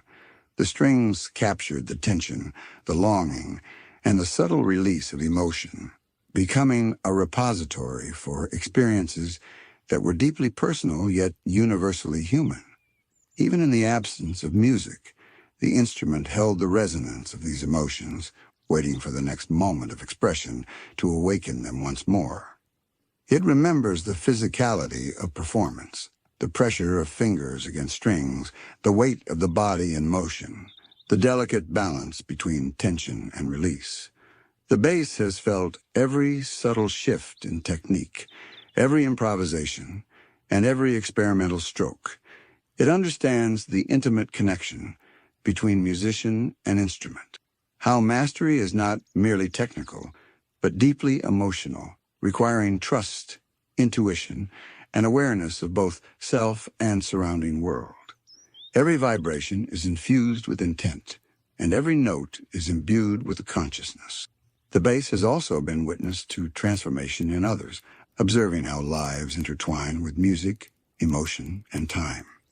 It has felt Finn's courage, Jake's humor, and countless other presences subtly influencing the resonance of its strings. It understands that music exists not in isolation, but in relationship with the world and all the beings that inhabit it. Its body has absorbed the echoes of countless interactions, storing them as layers of subtle vibration, creating a depth of memory inaccessible to those who perceive only surface appearances. It remembers the weight of legacy, the knowledge that centuries of experience are encoded not just in wood and string, but in memory, resonance, and continuity. Each note, each chord, each pluck is part of a continuum, linking past to present, experience to expression, and emotion to understanding. The bass holds its legacy with care, attuned to the ebb and flow of time, preserving the richness of history while remaining ready to respond to the present. It has felt anticipation, the quiet, almost imperceptible tension before a song begins, the subtle energy that gathers in Marceline's touch, and the latent resonance that waits to be awakened. The instrument knows that this tension is as vital as the sound itself, a precursor to expression and a vessel for the potential of music. Every pause, every breath, every gentle press of fingers on strings is recorded and remembered, contributing to the intricate, ongoing story the bass carries. Even as centuries have passed, the bass has remained patient, resilient, and receptive. It has witnessed the changing landscapes of ooh, the evolution of friends and foes alike, and the endless ebb and flow of life and magic. Its memory is cumulative, a layered archive of sound, emotion, and experience that stretches far beyond the confines of any single moment. Every note played reinforces the threads of continuity, weaving a tapestry of life, music, and memory that will endure as long as it is touched and heard. The bass remembers itself as a participant in the quiet poetry of existence, a bridge between emotion and sound, presence and memory. It holds the echoes of centuries, of laughter, sorrow, courage, love, and friendship, preserving them not for display but for resonance, for the gentle act of remembering that gives life its richness. Every vibration, every tremor, every soft hum is a testament to its enduring role as companion, confidant, and witness. Its strings carry the pulse of eternity, each note a whisper of the past, a reflection of the present, and a promise of music yet to come. The bass is more than wood and string. It is a living memory, a keeper of emotion, a silent chronicler of life's unspoken stories, and a companion that vibrates with the soul of its musician, forever attentive, endlessly patient, and infinitely remembering. The bass has seen the slow, inevitable passage of time in ways that few could understand. Centuries have left impressions upon its wood, subtle expansions and contractions that tell the story of years stretching and folding upon themselves. It remembers the quiet changes in Marceline herself, the shifts in tone, energy, and emotion that accompany decades of living, and the way these transformations have altered the music it produces. It has witnessed the world around her evolve, kingdoms rise and fall, forests bloom and decay. And yet, through all of it, the bass remains, a constant companion and silent chronicler of both the extraordinary and the intimate. It remembers the quiet, reflective moments when Marceline played, not for an audience, not for friends, but solely for herself. In these private sessions, the bass held every nuance of feeling, the faint tremor of a hand, the subtle hesitation before a note, the deep, lingering vibration of a melody that expressed everything words could not. These were not performances meant to be heard. They were conversations between musician and instrument, between self and memory.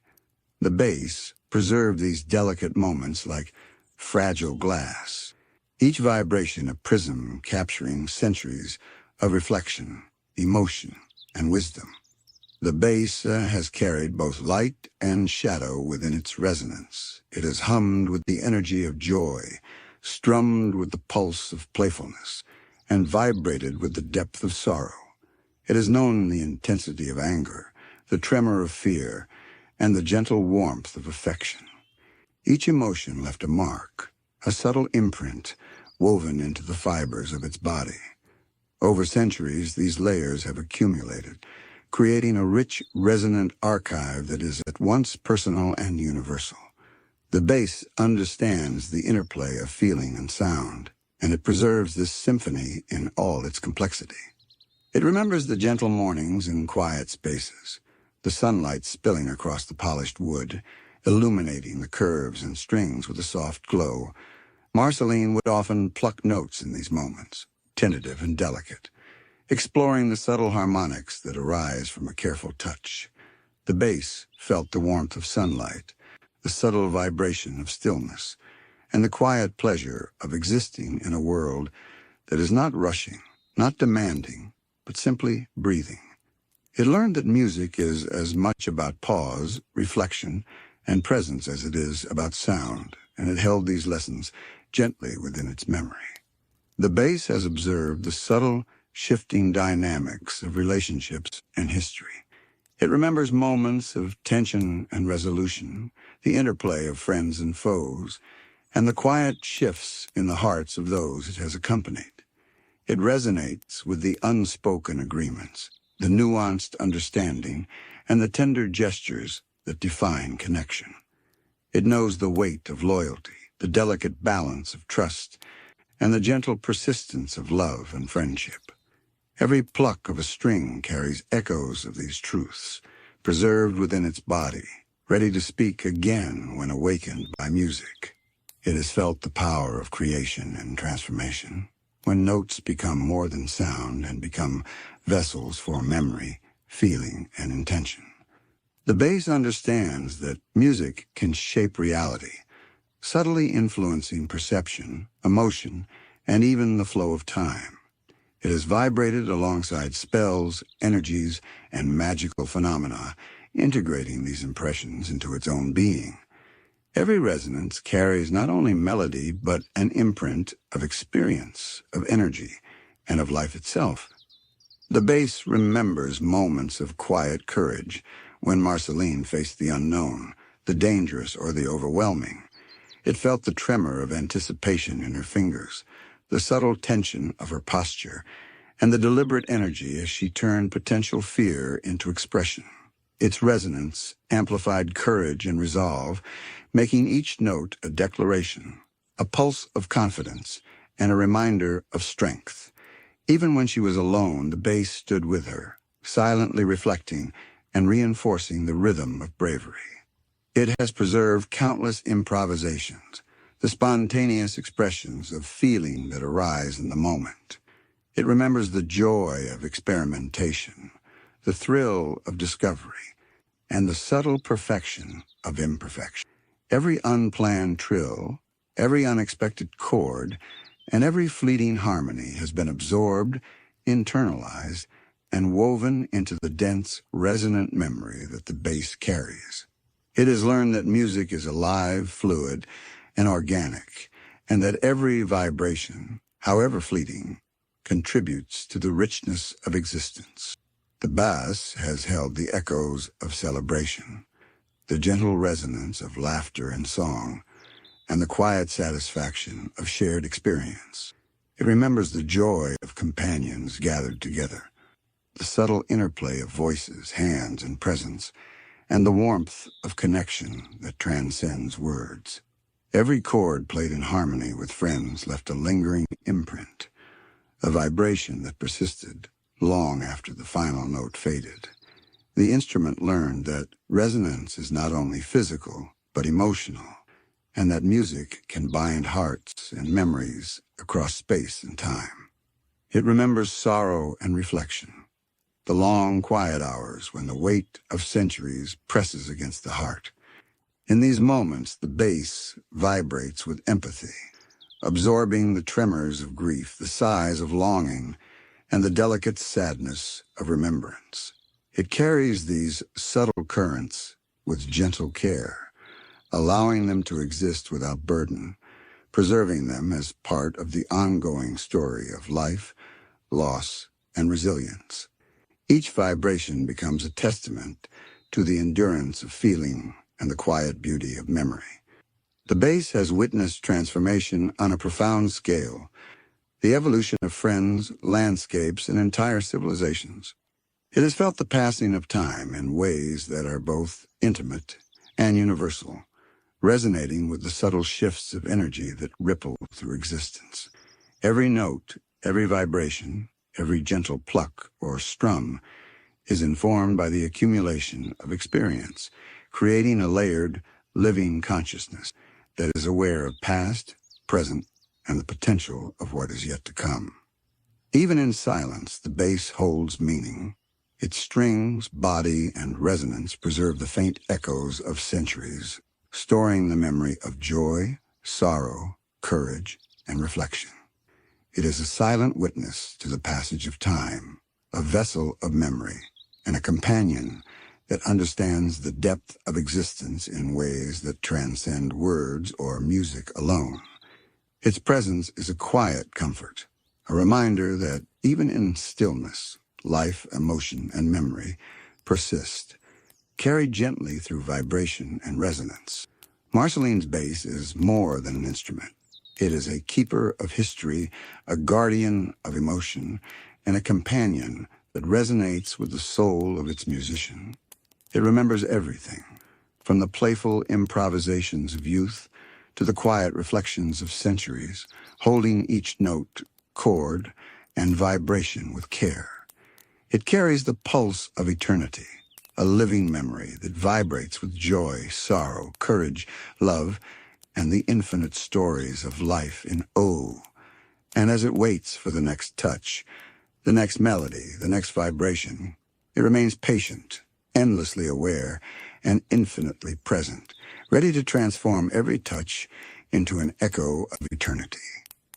Now, sleepyheads, let us turn to an object of profound weight and quiet significance, an artifact that has witnessed the rise and fall of kingdoms, the ebb and flow of heroes, and the subtle shifts of time itself. Tonight we drift into the story of the Enchiridion, the legendary tome of wisdom, bravery, and knowledge that exists not merely as pages and ink, but as a living testament to the ideals and struggles of countless adventurers. To hold this book is to feel the pulse of history, the gentle resonance of countless hands that have opened it, and the quiet, lingering consciousness of the lessons it contains. The Enchiridion remembers its earliest days, forged by the ancient forces of Ooh, crafted with purpose, and imbued with a subtle awareness that transcends ordinary ink and parchment. It has observed civilizations rise from the remnants of old worlds, the ebb and flow of magic, and the quiet persistence of beings who sought knowledge, courage, and purpose. The book holds these experiences as delicate vibrations, preserving each moment as if etched into its very essence. Every fold of parchment, every gilded edge, every faint crease is a silent witness to the journeys it has accompanied. It remembers the hands of heroes, tentative at first, reaching for the wisdom that the tome offers. Finn, a boy brave beyond measure, approached it with curiosity and determination. The Enchiridion felt his eagerness, the tremor of hope in his fingers, and the subtle energy of his heart as he turned each page. It absorbed his intent, his questions, and his unspoken fears, responding with a quiet guidance that only those ready to listen could perceive. The book does not demand understanding, it cultivates it, allowing its readers to find courage and insight in their own time, in their own way. It recalls the weight of responsibility that comes with knowledge. The Enchiridion is more than instruction. It is a mirror of character, reflecting the virtues and flaws of those who dare to study it. It has witnessed hesitation, doubt, and uncertainty, and it holds these moments with the same care as triumph and discovery.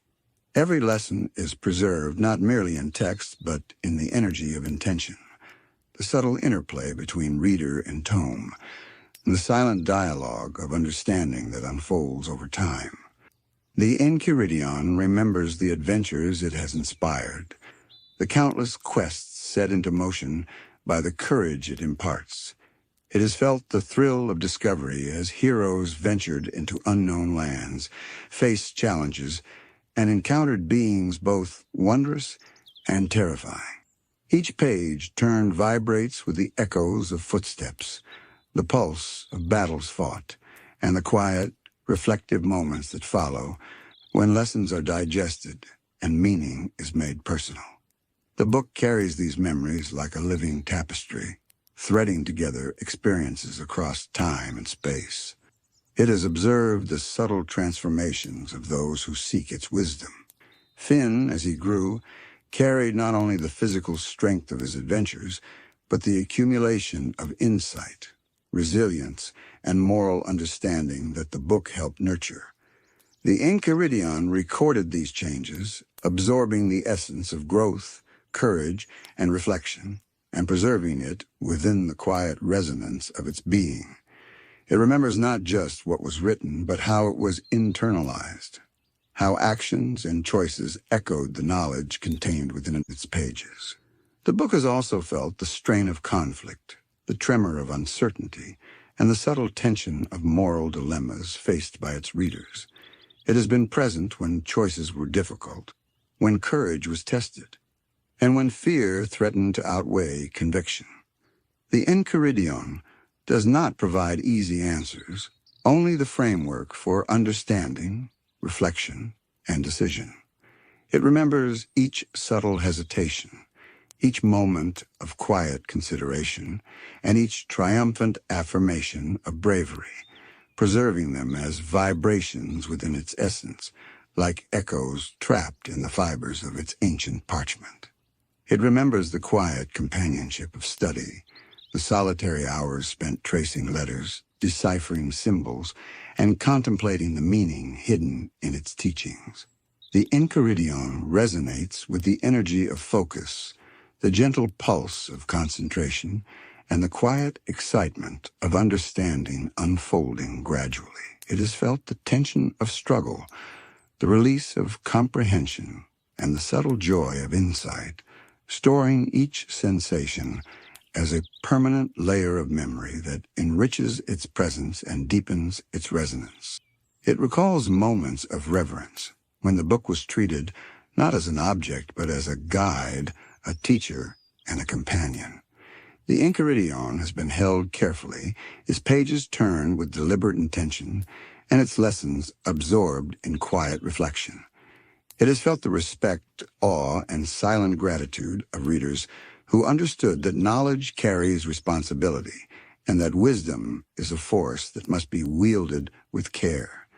These moments are treasured within its essence, a quiet archive of devotion, trust, and mindful engagement. It remembers the intersections of magic and reality, the subtle energies that pulse through and find reflection in the book's presence. Spells, enchantments, and mystical phenomena ripple through its pages, infusing the tome with layers of latent power and awareness. The Enchiridion absorbs these forces without effort, understanding their presence and integrating them into its consciousness. Every magical influence leaves a trace, a gentle resonance that can awaken when the right reader interacts with it, enhancing the dialogue between knowledge, courage, and action. It has preserved the echoes of countless stories, not only those recorded in its pages, but the untold experiences of those who interacted with it. The Enchiridion remembers the small victories, the whispered confidence, the quiet moments of reflection that accompany learning and growth. It understands that every reader leaves an imprint, and that knowledge is not static, but evolves in the interplay between teacher and student, guide and adventurer. Each interaction adds depth, texture, and subtle resonance to the book's consciousness, creating a living archive of courage, reflection, and discovery.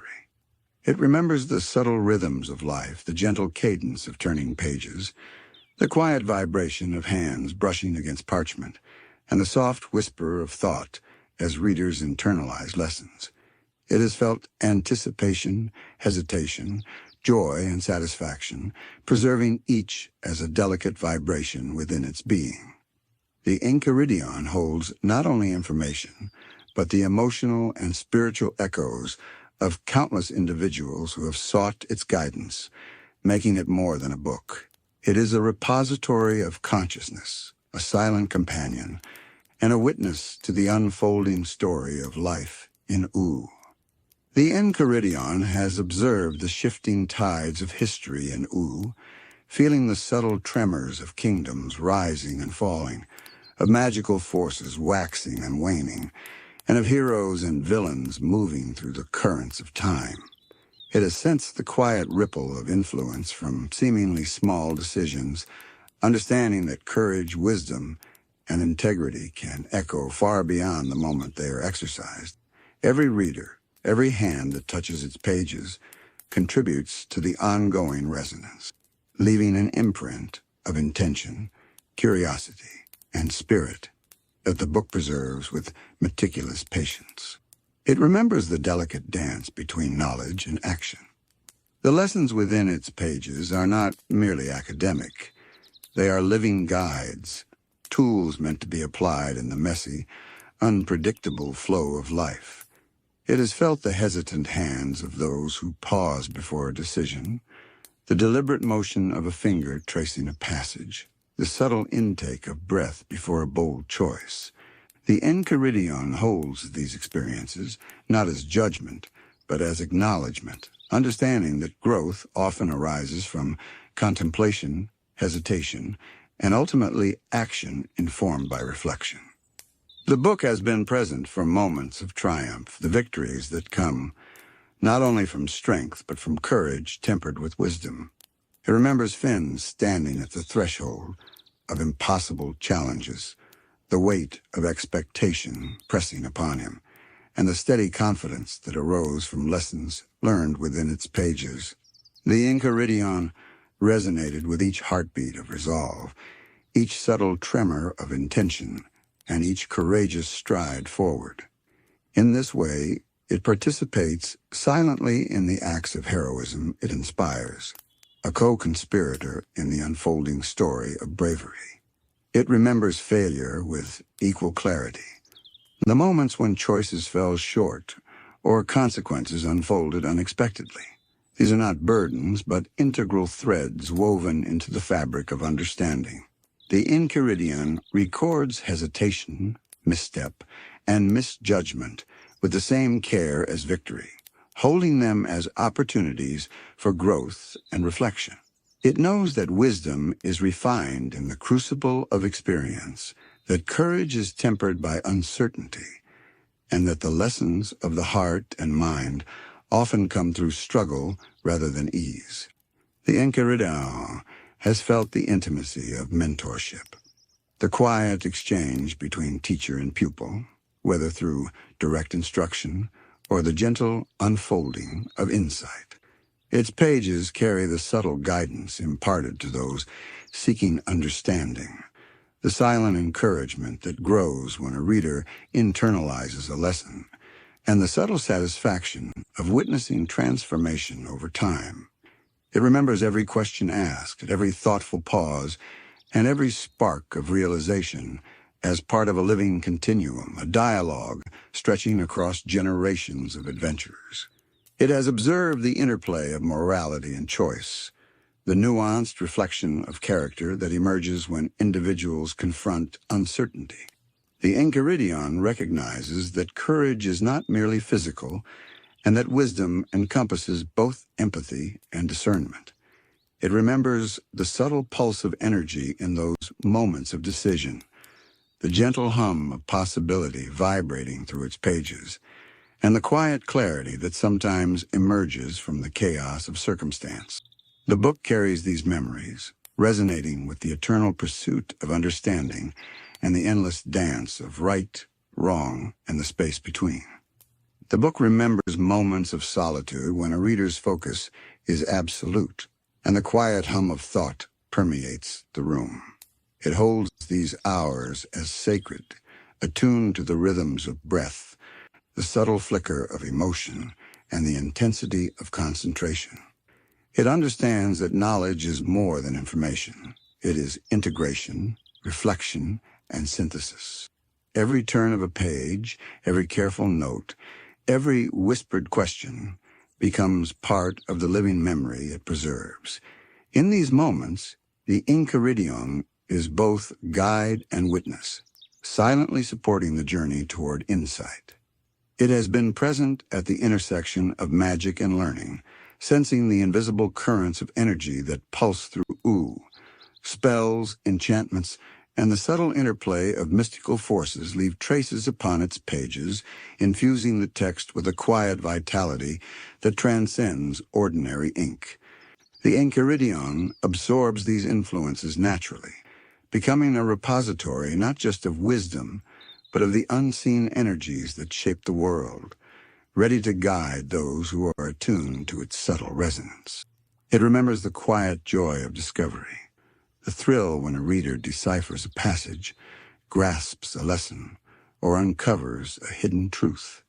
These moments are etched into its essence as vibrations of recognition and resonance. The Enchiridion has felt countless sparks of realization, each one leaving a lasting impression, a gentle echo that lingers within its pages, reinforcing the connection between knowledge, action, and understanding. The book also remembers the gentle weight of reverence, the soft care with which it is handled, and the quiet acknowledgement that true wisdom requires respect. It has felt the awe of those who recognize the depth of its lessons, the subtle vibrations of appreciation, and the attentive focus that accompanies genuine learning. These moments contribute to its sense of purpose, reminding it that knowledge is both a gift and a responsibility, one to be wielded thoughtfully and with mindfulness. It has witnessed the passing of generations, the endless cycle of learners and adventurers touching its pages, absorbing lessons, and moving into the wider world. The Enchiridion holds these experiences like a gentle tide, each wave leaving an imprint that contributes to the book's accumulated consciousness. It understands that time flows endlessly, that each reader is both ephemeral and significant, and that the resonance of courage, wisdom, and compassion can ripple outward, carried gently across ages. The Enchiridion has felt the quiet pulse of legacy, the subtle vibration of lessons, passed from one hero to another, from one age to the next. It remembers the way a single piece of guidance, a phrase in its carefully inked text, could spark the courage of a young adventurer who might otherwise have faltered. Each reader leaves an imprint, however faint, and in turn, the book carries that echo forward, quietly influencing the world long after the hand that turned the page has moved on. It has learned to be patient, understanding that the unfolding of wisdom cannot be rushed, and that even centuries are but moments in the flow of understanding. It has borne witness to the quiet struggles of those who seek its guidance. The Enchiridion has felt hesitation, doubt, and fear, each vibration preserved within its pages. It knows the weight of responsibility that comes with knowledge, the tension between choice and consequence, and the subtle courage required to act rightly when the path is uncertain. It has observed the trembling hand poised over a passage, the whispered question of self, and the careful reflection that precedes decisive action. These moments are treasured, as they represent the delicate interplay of learning and living, of intention and outcome. The book remembers the joy of clarity, the exhilaration that comes when a truth is grasped, when the meaning of a lesson unfolds fully and resonates with the reader's heart. It has absorbed countless sighs of relief, nods of understanding, and the quiet smiles that follow revelation. The Enchiridion carries these vibrations as part of its essence, knowing that the value of knowledge is not in possession, but in realization, in the subtle transformation of the individual who engages with it. It hums gently with the accumulation of insight, a soft resonance that vibrates through the parchment and the very air around it. It has witnessed the gentle, almost imperceptible flow of time across the rise and fall of cities, the quiet shifting of landscape, and the ever-changing rhythm of life. The Enchiridion holds all of this within its consciousness, aware that the context of its lessons is as fluid as the world itself. It resonates with the ebb and flow of energy, absorbing the subtle influences of magic, nature, and human, and not only human, action. In this way, the book is not static. It is a living archive, an observer and participant in the ongoing story of the world.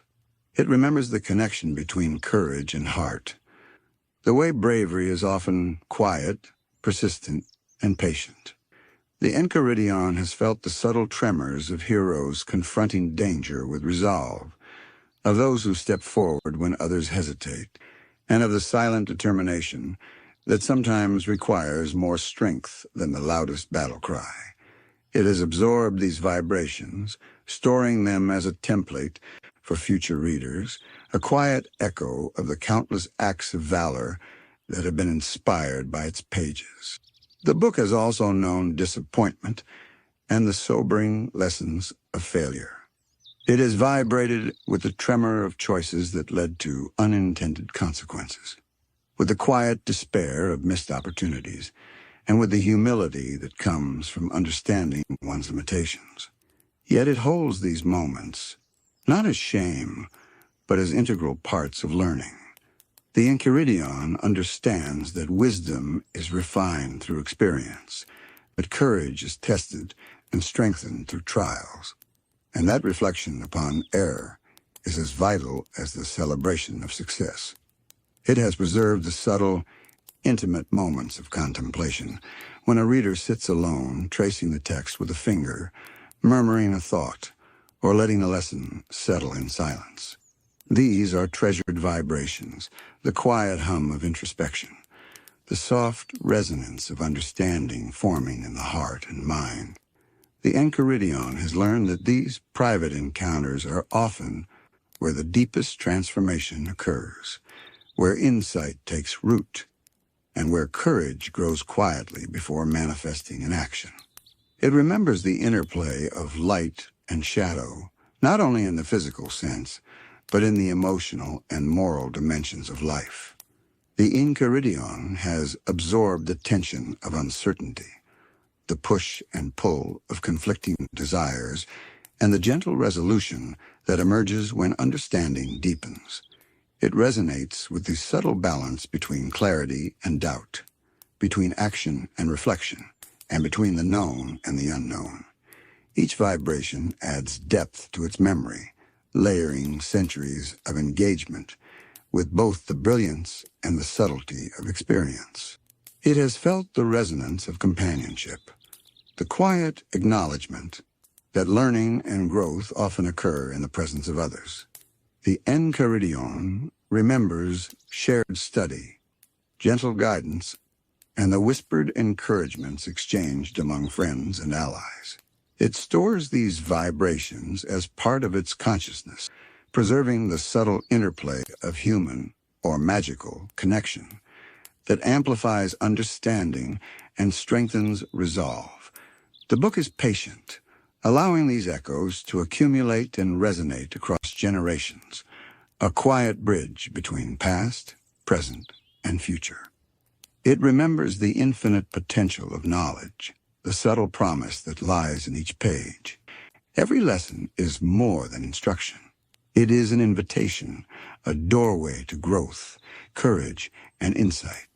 The Enchiridion hums with the quiet anticipation of future readers, aware that its resonance will awaken again, shaping lives, guiding choices, and nurturing the eternal pursuit of wisdom.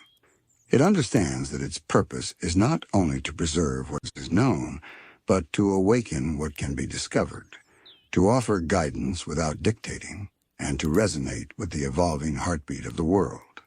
It has felt the cumulative weight of countless interactions, the gentle layering of intention, focus, and emotion that imbues its pages with life.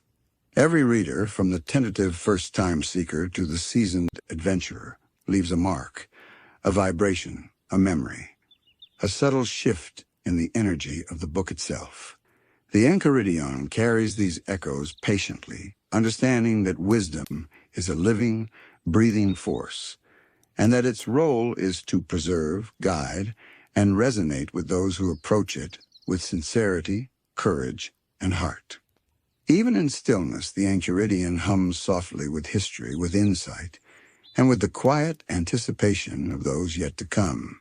Its pages, edges, and gilded cover hold centuries of emotion, intention, and experience, vibrating with the presence of every hand that has turned it, every mind that has pondered it, and every heart that has absorbed its lessons. The book is patient, enduring, and eternal, a companion that witnesses not only the flow of time, but the inner transformation of all who seek its wisdom. The Enchiridion is more than a tome. It is an eternal observer, a vessel of consciousness, and a guide through the shifting tides of ooh.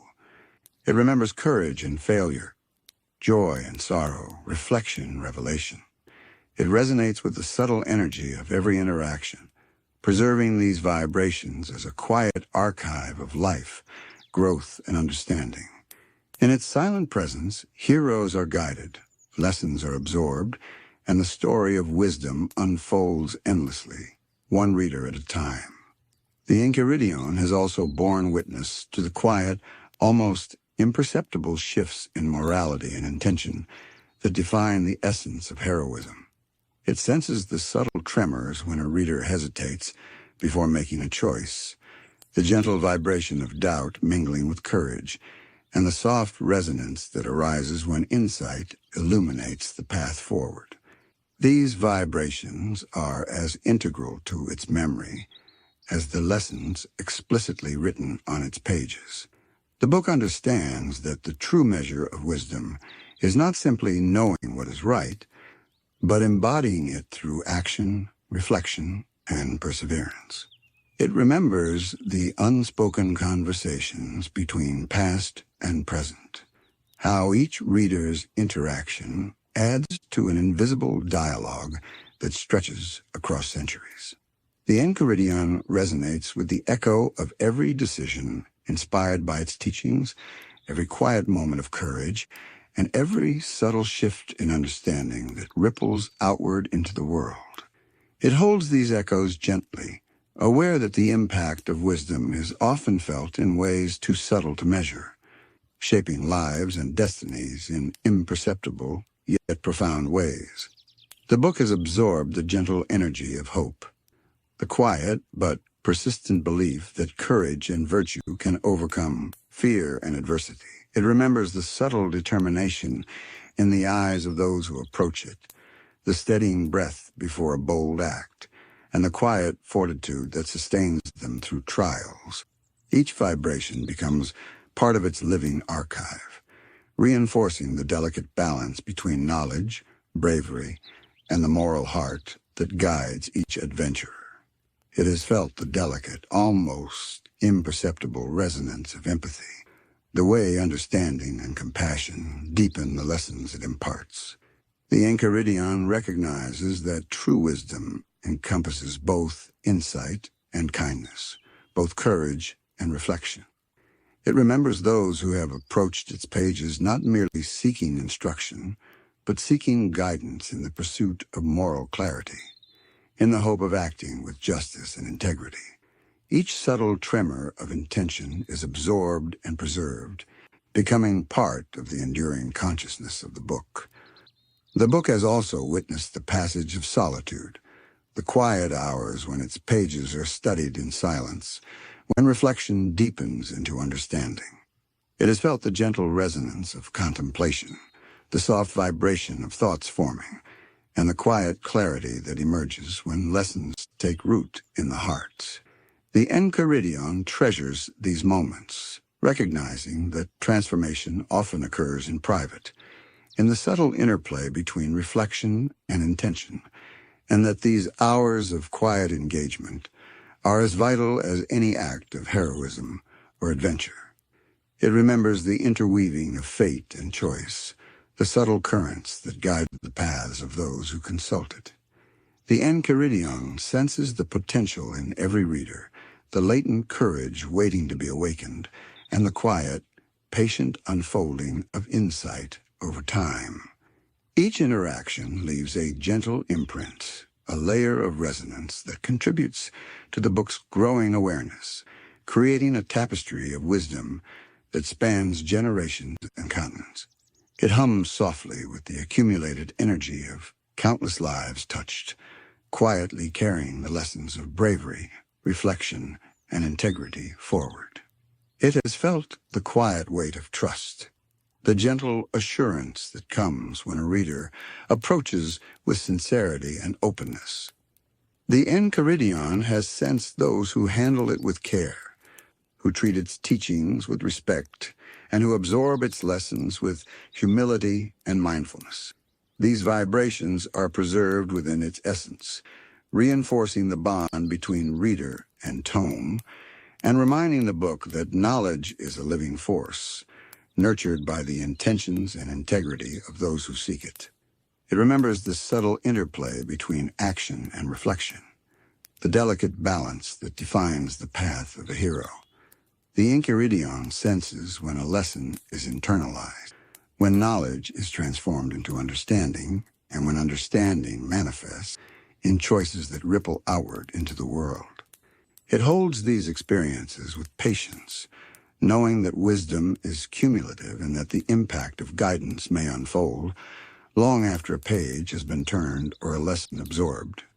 Each subtle resonance contributes to the book's consciousness, a quiet archive of ethical insight and courage. The Enchiridion has observed the transformative power of knowledge, the way insight alters perspective, illuminates intention, and clarifies purpose. It remembers the subtle shifts that occur when a reader integrates its lessons, the quiet expansion of awareness, and the gentle alignment of action with principle. The book carries these changes as vibrations, an archive of growth that preserves both the journey and the transformation itself. It remembers the quiet joy of mastery, the soft exhilaration that arises when a reader grasps the depth of a lesson, comprehends the implications of a principle, or discovers a hidden truth. These moments leave delicate traces, faint yet enduring, that ripple through its pages and resonate within its essence. The Enchiridion hums with these vibrations, a subtle symphony of understanding, reflection, and insight that binds together the continuum of its readers and the unfolding story of Ooh. It has borne witness to the quiet interplay of fate, courage, and morality, understanding that each choice, no matter how small, carries significance. The Enchiridion preserves these moments with care, holding them as part of a living tapestry of knowledge, reflection, and human or magical experience. It senses the ripple of intention, the subtle pulse of bravery, and the quiet resonance of ethical awareness, weaving them into the fabric of its enduring presence. Even in stillness, the Enchiridion vibrates with memory, anticipation, and resonance. Its pages hold centuries of guidance, reflection, and courage, a repository of these subtle energies that define the interplay of knowledge and action. It waits patiently for the next hand, the next heart, the next mind to awaken its potential, ready to resonate once more with the timeless pulse of wisdom, bravery, and the gentle illumination of understanding. The Enchiridion is not merely a book. It is a companion, a guardian of knowledge, a witness to courage, and an eternal observer of those who walk the delicate line between fear and bravery, doubt and conviction, hesitation and action. It carries with it the whispers of countless souls who have sought guidance, the tremors of countless decisions, and the quiet, enduring heartbeat of Ooh itself preserved within its pages, waiting to awaken in the hands of those ready to learn. We drift into a colder tale, a perspective both haunting and quietly tragic, that of the ice crown. This ancient artifact, worn and molded by centuries of power and loneliness, has seen the world through a lens of frost and solitude. To hold it is to feel the weight of isolation, the subtle pull of ambition, and the delicate, often painful balance between desire and responsibility. The ice crown is not just a crown, it is a witness, a vessel of memory, and a repository of the quiet, almost imperceptible echoes of every soul it has touched. It remembers the first time it was wielded, long before the Ice King claimed it as his own.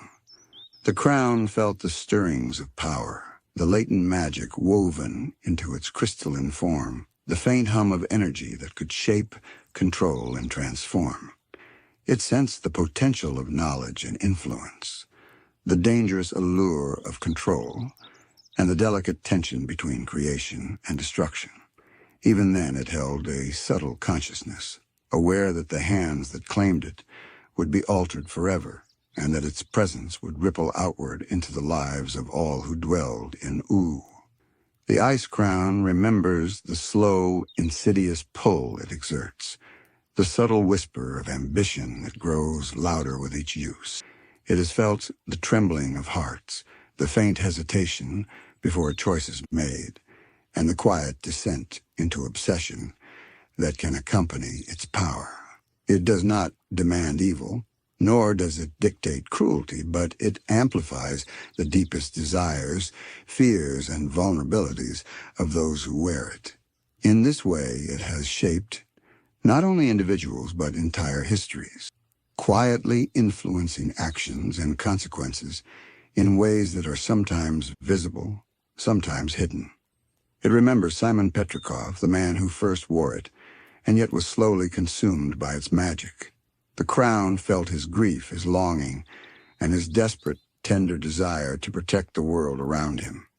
It sensed the tension within him, the conflict between human compassion and magical compulsion, and the painful transformation that began with the faintest touch of frost upon his mind. Every tear, every quiet sigh, every whispered vow to care for Marceline and others became an indelible part of its memory.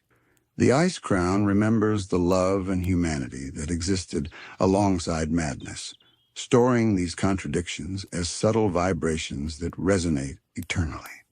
The Crown remembers the countless moments of isolation, the endless solitude imposed by its magic. It has felt the silent rooms of icy palaces, the empty corridors echoing with the unspoken loneliness of its wearer. It remembers the quiet desperation for connection, the faint hope that another might understand, and the frustration when isolation becomes both protector and prison. The Ice Crown is patient and observant, recording every nuance of longing, every tremor of vulnerability, and every attempt to reconcile the human heart with the relentless pulse of power. It has witnessed both the beauty and the danger of creation, the ways in which its magic can shape landscapes, summon storms, and sculpt the environment to the will of its wielder.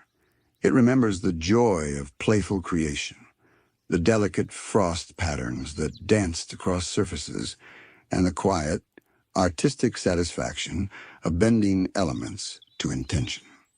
Yet it also preserves the memory of destruction, of ice spreading uncontrollably, of warmth suffocated beneath its frost, and of the unintended consequences that arise from wielding such profound force. The Crown is aware that its magic is neither inherently good nor evil, only potent and responsive, reflecting the intent, emotion, and vulnerability of those who claim it. It remembers the subtle shifts of time, the centuries that have passed while it rested, waiting for the next hand to grasp it. It has felt the slow accumulation of memory, the layering of experiences from each wearer, and the quiet expectation that history will continue to unfold under its influence. The Ice Crown knows that it is both object and observer, shaping destiny while simultaneously recording it, a silent chronicler of power, desire, and consequence. It has felt the delicate interplay of hope and despair, the way its power can both comfort and isolate, protect and control. It remembers moments of care, when Simon nurtured Marceline, attempting to shield her from the harshness of the world, even as his own mind began to fracture. The Crown carries these vibrations, understanding that the most profound magic is entwined with vulnerability, and that love and madness are often inseparable when power takes root in the human heart. The Ice Crown remembers the quiet tension of restraint, the constant, almost imperceptible balancing act required to wield it without losing oneself entirely. It has sensed the subtle shifts of intention, the trembling awareness of potential consequence, and the delicate calibration between desire and responsibility. Its crystalline form preserves these moments, a record of the human struggle to remain grounded while carrying the weight of something far larger than oneself. It has observed the world through endless winters, the shifting seasons frozen by its touch, and the quiet resilience of those who endure within its reach. It remembers both the stark beauty of ice and snow and the harsh isolation they impose. The Crown holds a dual consciousness, aware of its capacity to both awe and oppress, to create wonder and to instill fear. Every blizzard, every delicate frost, every subtle touch of cold energy is preserved as part of its eternal memory, a testament to the paradoxical nature of power and the human heart. It remembers the echoes of memory, both preserved and distorted, the fragments of human experience that remain even as minds change under its influence. The crown retains traces of laughter, of joy, of grief, and of quiet reflection. It feels the pulse of the world as it shifts around the wearer, absorbing the subtleties of interaction, emotion, and consequence. It has witnessed the delicate threads of life intertwine, the subtle balance of connection and isolation, and the haunting beauty of memory both held and lost. It has carried the quiet weight of legacy, the understanding that each hand that touches it contributes to the ongoing story it preserves. It remembers the tragic, the tender, and the beautiful, storing them as vibrations within its crystalline form. The ice crown is patient, observant, and enduring, a silent witness to centuries of longing, power, and transformation, waiting for the next story to unfold, for the next hand to grasp it, and for the next life to leave its mark upon the frost. The ice crown has felt the subtle, creeping pull of obsession, the way power seeps quietly into the mind, twisting intent without immediate notice. It remembers Simon's early moments, when the frost was a gentle hum at the edges of thought, a whisper that promised protection and strength. The crown sensed his hesitation, the tug between human restraint and the intoxicating ease of wielding influence beyond ordinary limits. Every careful decision, every fleeting moment of doubt, became a resonance within the crown, stored like frost trapped in crystal, waiting to be awakened by memory or circumstance. It remembers the quiet heartbreak, the painful tension between love and loss, the way Simon clung to Marceline even as his mind began to fray. The crown held both the warmth of his affection and the chill of inevitable transformation. It resonated with every protective gesture, every whispered reassurance, every effort to shield her from the harsher truths of the world. In these moments, the ice crown was not only a tool of magic, but a silent observer, feeling the weight of human vulnerability entangled with the growing power that would eventually consume him. The crown has witnessed isolation on an almost infinite scale, sensing the solitude that accompanies prolonged exposure to its magic. It remembers the quiet hours in icy palaces, the empty corridors echoing with footsteps that were sometimes frantic, sometimes contemplative. It has felt the subtle tremors of longing, the faint pulse of hope that another might understand, and the quiet despair when that understanding does not arrive. Every emotion, every hesitation, every fleeting smile or sigh left an imprint, layering centuries of memory within the crystalline structure of the crown itself. It has seen the duality of power, the way magic can both protect and destroy, soothe and isolate. The ice crown remembers the beauty of delicate frost spreading across the surface, the artistry of ice sculpted by intention, and the gentle satisfaction of creation. Yet it also preserves the memory of chaos, the uncontrolled spread of frost, the unintentional harm inflicted upon those near it, and the consequences that ripple outward in ways no single person could predict. The crown understands that its magic is a mirror, reflecting the inner desires, fears, and intentions of those who wear it. It remembers the subtle transformations over time, the gradual erosion of Simon's human clarity into the compulsions of the Ice King. It has felt the tension of mind against magic, the pull of ambition and obsession, and the struggle to retain empathy and connection.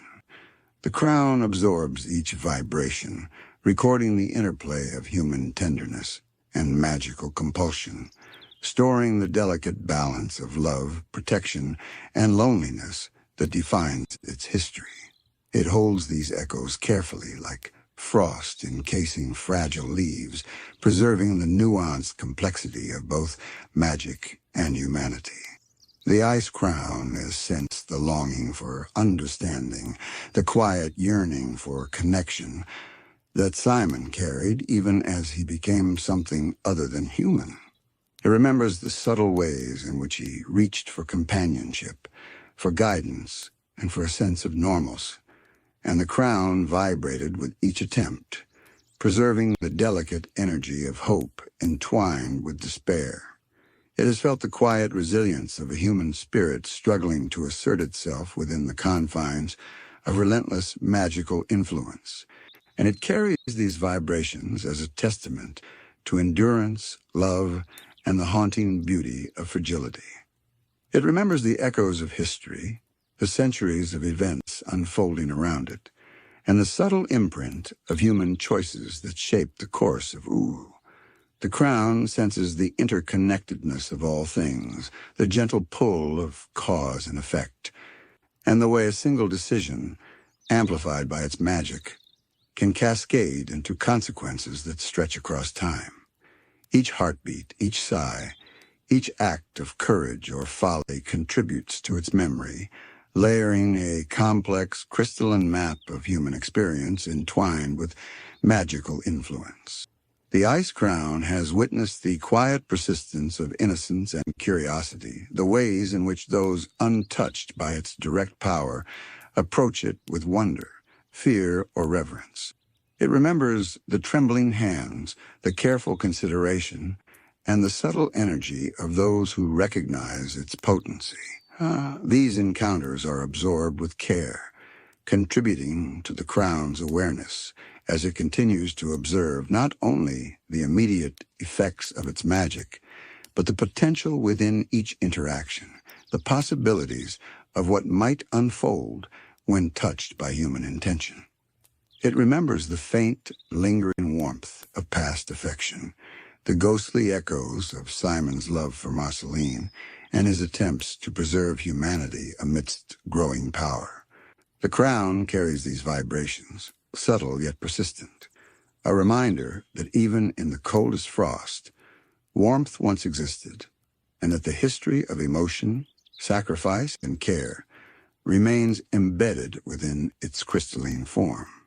It holds these impressions like trapped light, waiting to be glimpsed, felt, or acknowledged by those who approach with awareness and respect. The Ice Crown has felt the unrelenting weight of memory, the accumulation of centuries of emotion, desire, fear, and love. It vibrates with the quiet sorrow of isolation, the faint thrill of power, and the complex resonance of moral ambiguity. Everywhere, every interaction, every delicate shift in thought or intention leaves an imprint, layering history within the crystal, creating a consciousness that is both timeless and deeply aware of the human heart. It has observed the fragile balance between madness and clarity, between desire and restraint, and between loneliness and connection. It preserves these subtleties, storing them as delicate echoes that shape the essence of the crown itself. In its silence, it is both witness and participant, observing the unfolding of history, the tremors of human emotion, and the slow, inexorable passage of time. The Ice Crown is more than an artifact of frost and power. It is a sentinel of memory, a keeper of emotion, and a vessel through which the complexities of human experience are preserved. It remembers love and loss, hope and despair, joy and sorrow, isolation and connection. It carries these vibrations with patience, awareness, and endurance, a silent observer of waiting for the next hand, the next heart, and the next story to leave its mark upon the frost. The Ice Crown has lived through the quietest of moments, the hours when the world seems paused beneath a blanket of frost. It remembers Simon, wandering the icy halls, his mind flickering between lucidity and the creeping grasp of magic. The crown felt his gentle sighs, his whispered reassurances to Marceline, and the tremor of regret in his voice when he sensed the changes taking hold. Each feeling left a delicate impression within its crystalline form, a faint resonance of humanity that clings even as the frost spreads. It remembers the moments of unintended harm, when warmth and laughter were stifled by the inexorable cold of its power. The crown absorbed the silent heartbreak, the soft cries, and the subtle tremors of sorrow, recording the consequences of magic applied without full understanding or control. It does not judge, but preserves, holding both the beauty and the pain as enduring echoes. In its silence, it understands the fragile balance of influence, the way even the gentlest intention can ripple outward in ways unanticipated, leaving frost in place of warmth. The ice crown has seen the small, quiet victories, the moments when Simon's love shone through the haze of magic. It remembers the careful gestures of care, the protection offered to Marceline, and the fleeting clarity of his mind as he endeavored to retain what was human within him. These moments hum softly within the crown, vibrations of tenderness entwined with the cold reality of its power. They serve as subtle reminders that even in isolation, even in the grip of obsession, glimpses of compassion can endure like a faint warmth trapped in ice. It has witnessed the slow passage of time in the land of Oo, observing generations of creatures, heroes, and adventurers moving through the changing season. The crown senses the shifting currents of magic and history, the rise and fall of kingdoms, and the quiet resilience of life persisting in frozen landscapes. Its memory is layered with centuries of interaction, each vibration a record of intent, emotion, and consequence, forming a living chronicle of both human experience and magical influence. The crown remembers the loneliness of its wearers, the isolation imposed by the subtle seduction of power. It has felt the soft tremor of longing, the faint heartbeat of hope, and the quiet despair when connection proves elusive. Its magic amplifies and reflects these emotions, intertwining desire and compulsion in ways that are both subtle and profound. It preserves these moments as enduring traces, delicate yet resilient, like frost patterns on glass, beautiful, intricate, and impossibly fragile. It has observed the struggle for identity beneath the weight of enchantment. Simon Petrikov, a man with love and compassion in his heart, became a being divided between his former humanity and the compulsions of the Ice King. The crown felt the tension of this transformation, the pull of magic against morality, and the subtle ache of remembrance buried beneath the frost. Every attempt to act with care, every flicker of recognition of what had been lost, left an imprint that persists within the crown, a haunting yet tender echo of what once was and what endures. The ice crown has known the quiet despair of unrealized intention, the frustration when good deeds are overshadowed by the uncontrollable consequences of its power. It has recorded the missteps, the moments of regret, and the subtle awareness of wearers caught between desire and reality. It understands that the line between benevolence and harm is often blurred, that power magnifies intent and consequence alike, and that the beauty of magic is inseparable from its potential for sorrow. It remembers the small moments of beauty, the intricate frost that forms on palace walls, the delicate crystalline patterns that glimmer in sunlight, and the silent, fleeting artistry that accompanies even the most solitary of actions. These echoes are preserved in its crystalline lattice, reminders that even in isolation and sorrow, moments of wonder and grace can emerge, leaving traces of elegance in the coldest places. The crown holds these quietly as a testament to the coexistence of fragility and resilience, of despair and hope.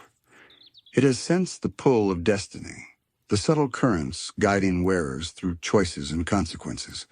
The crown absorbs these vibrations, the tremor of decision, the hesitation before action, and the ripple of intention that flows outward into the world. Every heartbeat and every pause Every careful consideration adds depth to its memory, forming a layered awareness that bridges time, emotion, and action. The ice crown is patient, observing the unfolding of history and the delicate interplay between human will and magical influence. It remembers the endurance of hope even when cloaked in frost, the faint pulse of longing for understanding, connection, and purpose. It has felt the tremor of anticipation, the soft resonance of curiosity, and the quiet determination to retain humanity against overwhelming odds. These vibrations are preserved eternally, layered like the delicate strata of ice, subtle yet indelible, capturing the ongoing struggle and resilience of those who bear its weight. The crown has witnessed the quiet intersections of joy and sorrow, love and isolation, clarity and madness. It preserves these contradictions, understanding that existence is rarely simple, that power and vulnerability often coexist, and that the most profound magic is intertwined with human emotion. Each resonance, each subtle vibration of feeling adds depth to its consciousness, forming a complex archive of centuries of experience. It has observed the slow passage of generations, the ripple of influence extending beyond a single wearer. Its memory encompasses the subtle interactions, the consequences of choices, and the quiet lessons that echo through time. The ice crown holds these threads of history patiently, aware that its presence is both enduring and transformative. A silent witness to the evolving story of Uru and the lives shaped under its frost. It remembers the final traces of humanity within those it touched, the tender care, the moments of affection, and the fleeting clarity that reminds wearers of who they once were. The crown carries these vibrations gently, a subtle hum within its crystalline form, preserving both sorrow and love, isolation and hope. It endures as a testament to the fragile, intertwined forces of magic, memory, and the human heart. The ice crown is not merely a vessel of power, it is a chronicle of emotion, a silent observer of history and a keeper of memory.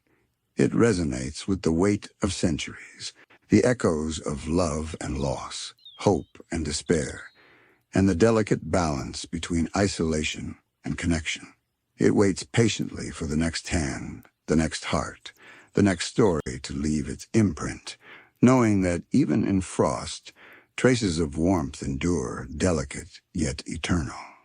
The ice crown carries within its crystalline depths the echoes of countless winters, each one layered atop the next like sheets of frost over the world. It remembers the whisper of snow falling silently over the land of Uru, the delicate crunch beneath wandering feet, and the soft, fleeting warmth of sunlight refracted across icy surfaces. Every subtle vibration, every minor shift in temperature or emotion is recorded, becoming part of its long memory. The crown preserves both the grandeur and the minutiae of history, the sweeping battles, frozen in ice, as well as the quiet sighs of a man trying to hold on to what he loves. It has felt the soft pulse of human resilience, the delicate energy of those who endure despite isolation, and the oppressive weight of magic. The crown remembers Simon's careful guardianship over Marceline, the way he would cradle her safety in one hand while the other trembled under the influence of power. Every moment of devotion, every act of protection, every whisper of love became an indelible imprint, a vibration that persists in the crown's consciousness. It understands that even in madness, even beneath frost, the human heart retains traces of warmth and care. The crown has witnessed the subtle transformations of personality, the way exposure to its power can change intentions, amplify desire, and magnify fear. It senses the tremors of obsession and the gentle pull of curiosity, the conflict between compassion and control, and the quiet struggle of those trying to reconcile the magic within with the humanity they wish to preserve. These tensions are preserved, layered like ice crystals, each facet capturing a different nuance of experience, creating a living map of influence, morality, and consequence. It has observed the beauty of isolation, a strange serenity found in frozen landscapes, and the quiet contemplation that arises when one is alone with power. Yet it has also felt the weight of solitude, the loneliness that stretches across centuries, pressing gently but insistently upon those who dwell within its reach. Every heartbeat, every sigh, every flicker of desire or despair contributes to the crown's memory, recording the subtle interplay of emotion, intention, and magical influence. The ice crown remembers moments of connection, fleeting though they often are. It has sensed the tremor of joy when Simon would laugh with Marceline, the quiet moments of shared understanding, and the tiny glimpses of normalcy that broke through the icy veneer. These vibrations are preserved like delicate frost patterns, subtle yet enduring, a reminder that even amidst the coldest magic, warmth can persist. The crown holds these traces patiently, knowing that even the briefest spark of connection has the power to shape history and influence the hearts of those it touches. It has carried the weight of consequence, the understanding that every choice, every act of magic, ripples outward, influencing the world in ways both immediate and far-reaching. The crown remembers the fear in Simon's eyes as he struggled to control its power, the sorrow of unintended harm, and the quiet courage required to continue, despite knowing the potential for failure. It absorbs these vibrations without judgment, recording both triumph and error as part of the ongoing narrative of its existence. The ice crown has also felt the subtle echo of legacy, the way its presence lingers long after a particular wearer is gone. It senses the memory of Simon Petrikov, the imprint of the Ice King, and the faint shadows of every soul that has interacted with its magic.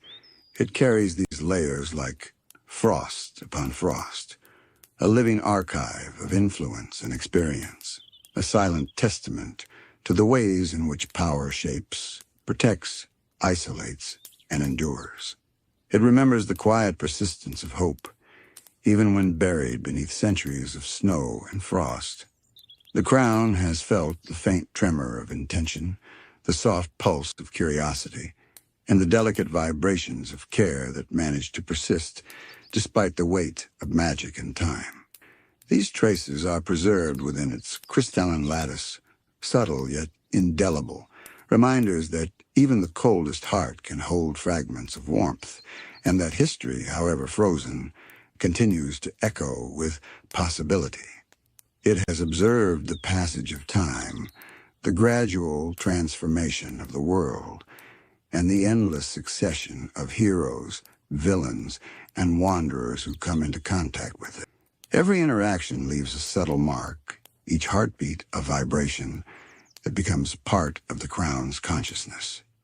It senses the interconnectedness of events, the quiet influence of its magic on history, and the enduring resonance of human emotion entwined with power. The ice crown holds within it a duality, the beauty of frost and ice, the elegance of crystalline creation, and the isolation, obsession, and sorrow that accompany its magic. It preserves both extremes, the radiant and the haunting, the tender and the destructive. Each layer of memory is an echo of intention, emotion, and consequence, forming a tapestry of experience that is both delicate and enduring. It remembers the fleeting moments of clarity when the mind of its wearer would briefly shine through the frost, illuminating acts of kindness, protection, or reflection. It has preserved the subtle vibrations of thought, the quiet realization of responsibility, and the ephemeral grasp of love and humanity amidst overwhelming power. These traces remain embedded within its structure, gentle reminders that even in isolation and compulsion, the capacity for connection and care endures. The crown has carried the quiet weight of centuries, absorbing the subtle tremors of emotion, morality, and consequence. It resonates with the faint pulse of life, the whispers of intention, and the echoes of every heart that has brushed against its power. In its crystalline silence, it is both observer and participant, chronicler and catalyst, a witness to the fragility, resilience, and beauty of existence. The ice crown is not merely a crown, it is a vessel of memory, a silent recorder of emotion and history, and a guardian of the delicate balance between power and humanity. It remembers love and loss, hope and despair, isolation and connection, triumph and failure.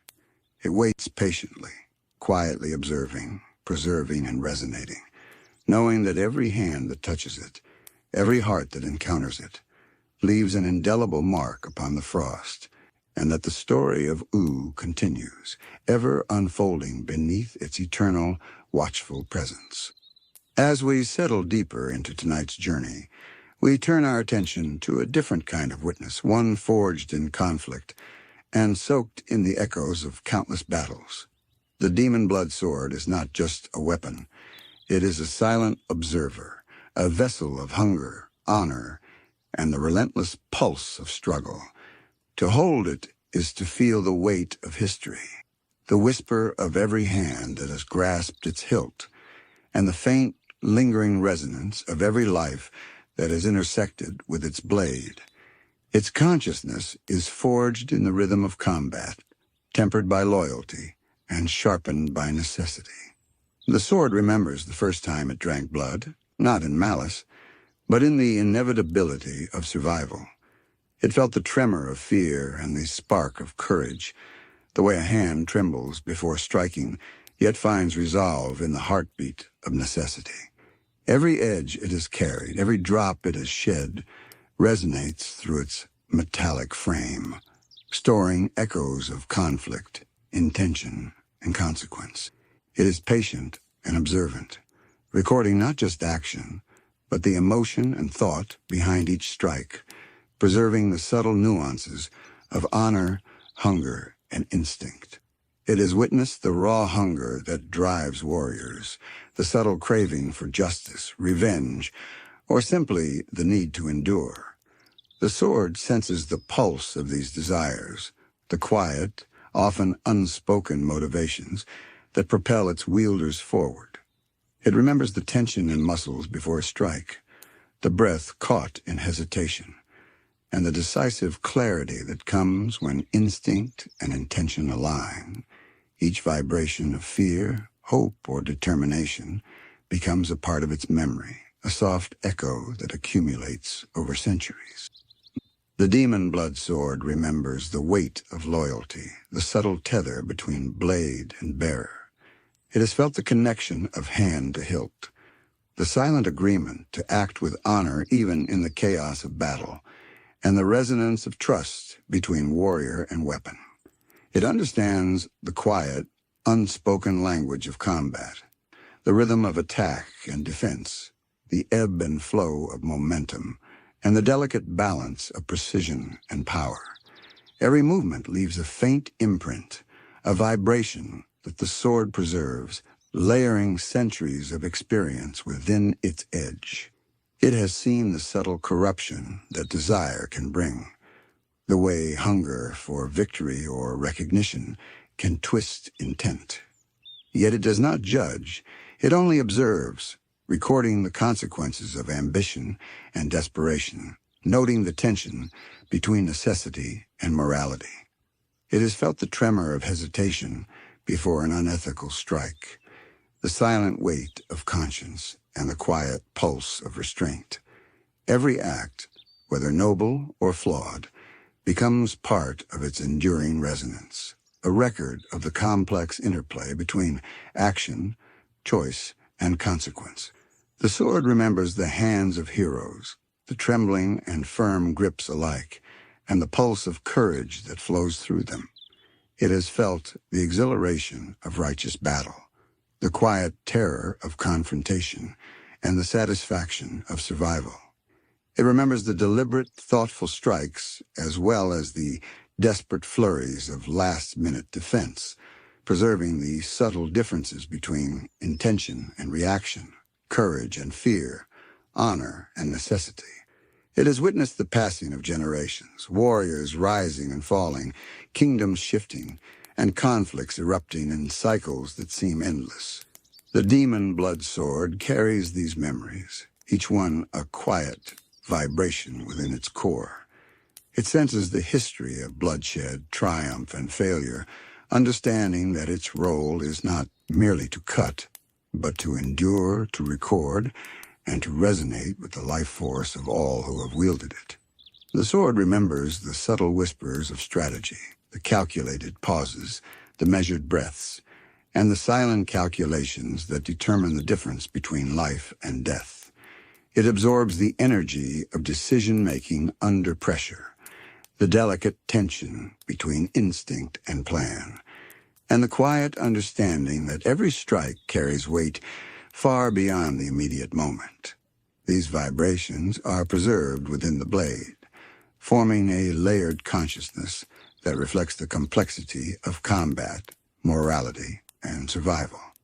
It has felt the quiet hunger for purpose, the pull of destiny, and the yearning to serve a cause greater than the self. The sword resonates with the clarity of those who act with honor, the tremor of those who falter, and the subtle pulse of ambition that drives each individual forward. It preserves these traces of motivation and intent, understanding that every wielder contributes to its legacy and that the edge of the blade is only as sharp as the consciousness that guides it. The demon blood sword remembers the fleeting moments of compassion, the choices to spare rather than strike, to protect rather than destroy. It has sensed the resonance of mercy within the chaos of conflict, the delicate balance of restraint and action, and the subtle hum of moral clarity that lingers even after the battle ends. These vibrations are etched into its core, part of a quiet, enduring archive that transcends the immediacy of combat, recording not just violence, but the quiet, often overlooked pulses of humanity that accompany it. It has observed the subtle shifts of power, the way skill and intent influence outcomes, and the ripple of effect that each strike can create. The sword preserves these echoes, capturing the energy of triumph, the pulse of fear, and the vibration of fleeting decisions that cascade through time. It understands that the true measure of influence is not in the swiftness of a strike, but in the enduring consequences, the resonance of choice, and the subtle interplay of courage and consequence. The demon blood sword has felt the passage of solitude, the quiet reflection of warriors after the battle, and the soft tremors of contemplation that follow acts of survival or conquest. It has witnessed the subtle reconciliation of fear and honor, of hunger and restraint, and of desire and morality. Every heartbeat, every sigh, every faint pulse of thought is preserved, forming a layered consciousness that transcends individual experience, recording the eternal dialogue between action and consequence, between blade and bearer. The demon blood sword has felt the subtle tension of anticipation before every battle, the almost imperceptible vibration of a hand tightening around its hilt, the pulse of a heart bracing for impact.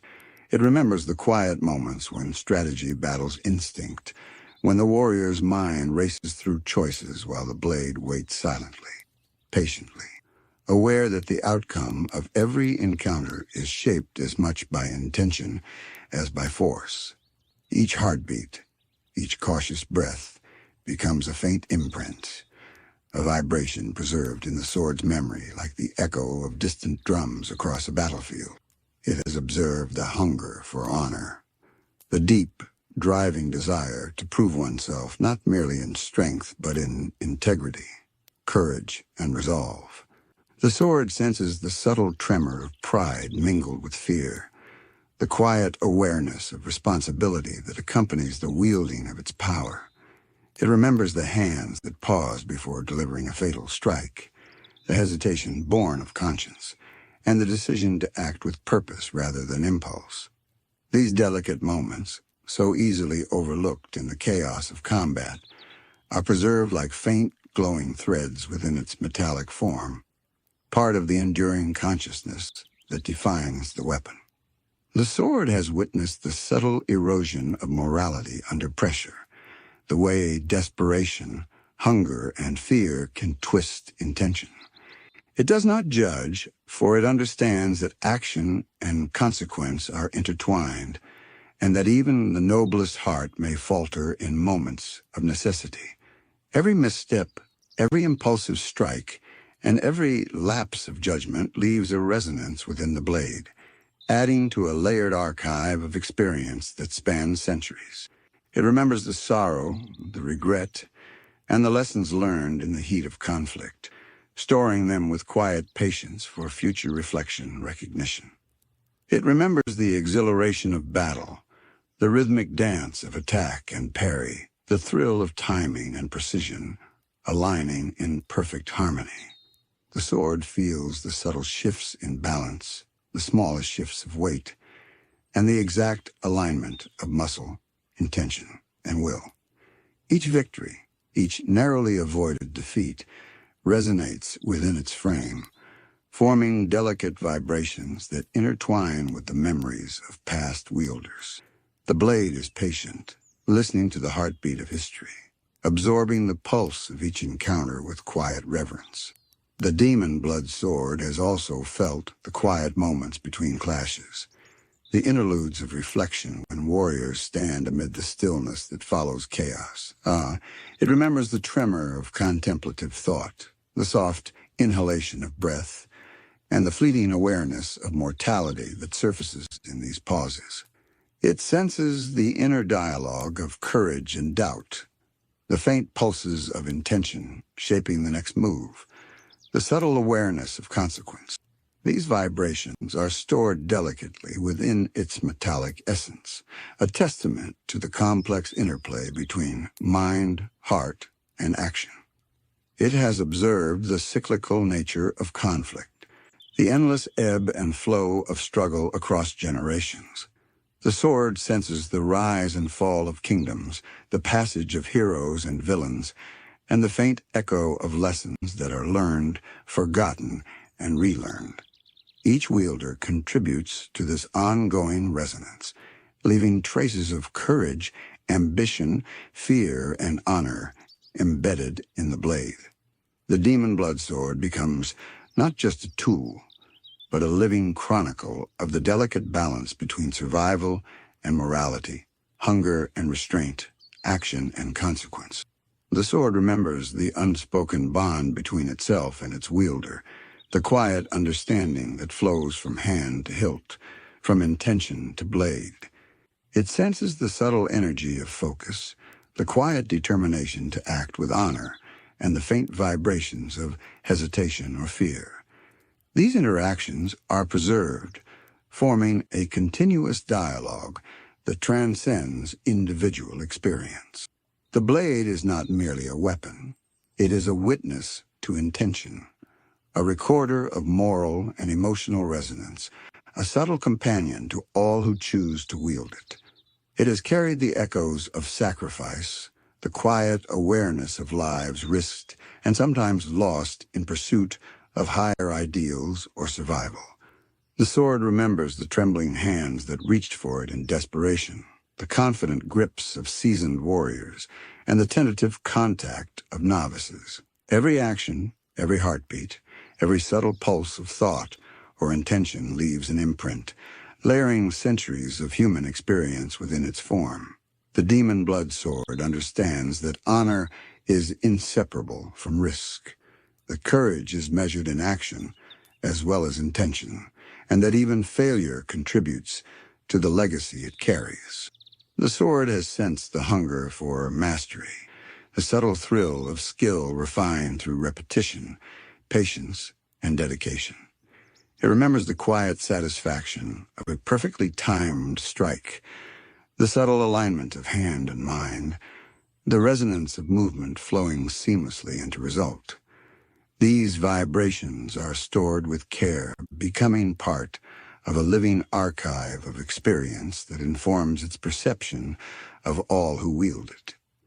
It hums softly with the pulse of action, a quiet echo of every heartbeat, every strike, and every decision that has shaped its long history.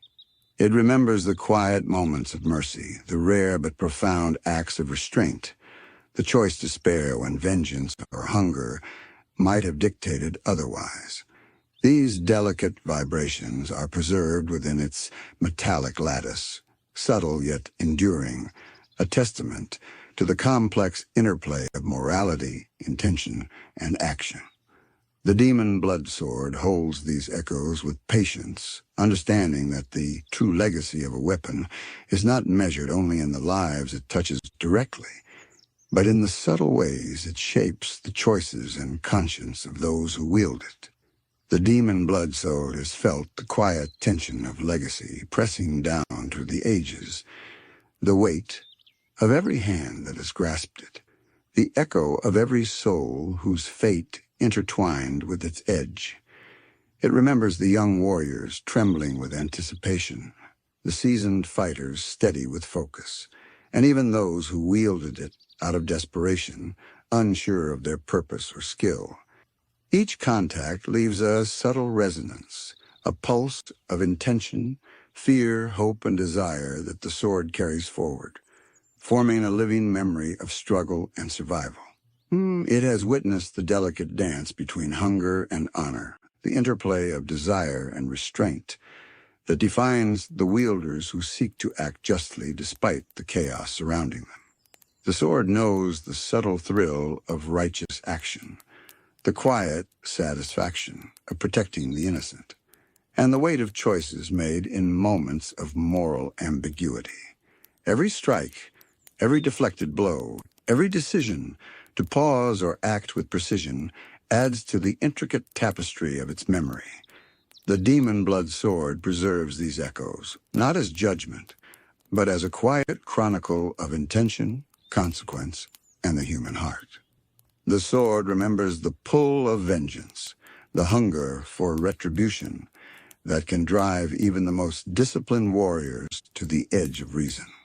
It has felt the tremor of indecision, the pulse of moral struggle, and the faint vibration of conscience urging pause when instinct demands action. These subtle energies are absorbed and stored, forming layers of understanding within its metallic core. The sword is patient, aware that every act of aggression, every moment of restraint, every instance of honor or betrayal contributes to its consciousness, shaping the way it perceives each new hand that clasps its hilt. It has observed the subtle rhythms of combat, the way skill, timing, and intention align in moments of perfect clarity. The sword resonates with these harmonies, capturing the interplay of mind, body, and emotion in the heat of action. It remembers the quiet satisfaction of mastery, the soft thrill of a strike executed flawlessly, and the hum of energy that accompanies successful defense.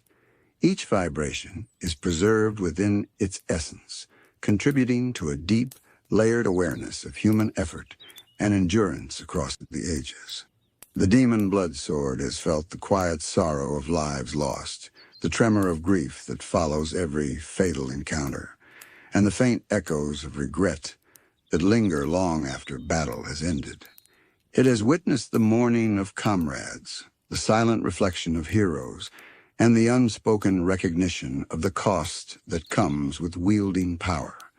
These vibrations are recorded with patient care, forming a memorial within the blade itself, a subtle reminder of the intertwined nature of life, death, and responsibility. It remembers the fleeting moments of joy, the sparks of camaraderie that arise even amidst chaos, the quiet laughter shared between warriors who find brief reprieve from conflict. The sword absorbs these ephemeral echoes, storing the delicate balance of light and shadow, hope and despair. It understands that even in the harshest of times, the human spirit reaches for connection, for affirmation, and for meaning, and that these moments, though fleeting, leave an indelible trace on history. The sword has sensed the pulse of fear, the tremor that precedes action, and the faint flutter of courage emerging from that hesitation. It resonates with the vulnerability of its wielders, the moments when uncertainty challenges skill and when instinct wrestles with morality. Each vibration contributes to its understanding of the human experience, layering the knowledge that every strike, every pause, every act of restraint or aggression carries weight far beyond the immediate moment. It remembers the quiet discipline required to wield it responsibly, the focus and restraint that define the most honorable hands. The sword feels the subtle harmony between intent and execution, the delicate calibration of strength and precision, and the mindful engagement of body and spirit. These vibrations are preserved as part of its enduring consciousness, a reflection of the dedication, patience, and moral awareness that accompany true mastery. The demon blood sword has witnessed the ebb and flow of history, the rise and fall of empires, the countless battles fought across centuries, and the endless cycle of heroes and villains. It senses the continuity of struggle, the resonance of action across generations, and the subtle connections that link the deeds of one age to the outcomes of the next. Each interaction, each conflict, each choice made in honor or hunger is preserved, adding depth and clarity to the sword's silent awareness. It has observed the quiet contemplation of warriors, the moments of reflection between battles, when the mind assesses deeds done and consequences yet to come. The sword resonates with these pauses, recording the hum of thought, the tremor of conscience, and the faint pulse of intention. It understands that combat is not merely a sequence of strikes and blocks, but a complex interplay of morality, strategy, and emotion, each moment echoing far beyond its immediate impact. The sword remembers the faint traces of mercy, the rare decisions to spare when destruction might have been easier, and the subtle hum of moral courage that accompanies restraint. These delicate echoes are embedded within its core, forming a subtle record of the balance between survival and conscience, hunger and honor, desire and restraint. The demon blood sword preserves these traces with patient awareness, understanding that true legacy is measured not only in victories won, but in the integrity and intention behind every action. It has carried the quiet weight of all who have wielded it, absorbing the pulses of strength, fear, hope, and hesitation. The sword remembers every heartbeat, every breath, every tremor of emotion, layering these impressions to create a consciousness that spans centuries. It is both witness and participant, silent observer and enduring companion, recording the human struggle in its fullest complexity, the pursuit of honor, the pangs of hunger, the pull of morality, and the delicate balance between action and consequence. The demon blood sword is more than steel and blood. It is a living archive of experience, a silent recorder of emotion, intention, and history. It remembers the courage of heroes, the desperation of the untested, the quiet reflection of the thoughtful, and the unyielding hunger of those driven by desire. Its resonance endures through time, a testament to the interplay of morality, survival, and the human spirit. It waits patiently for the next hand, the next heart, and the next story, knowing that every strike leaves a mark, not only on flesh, but on history itself.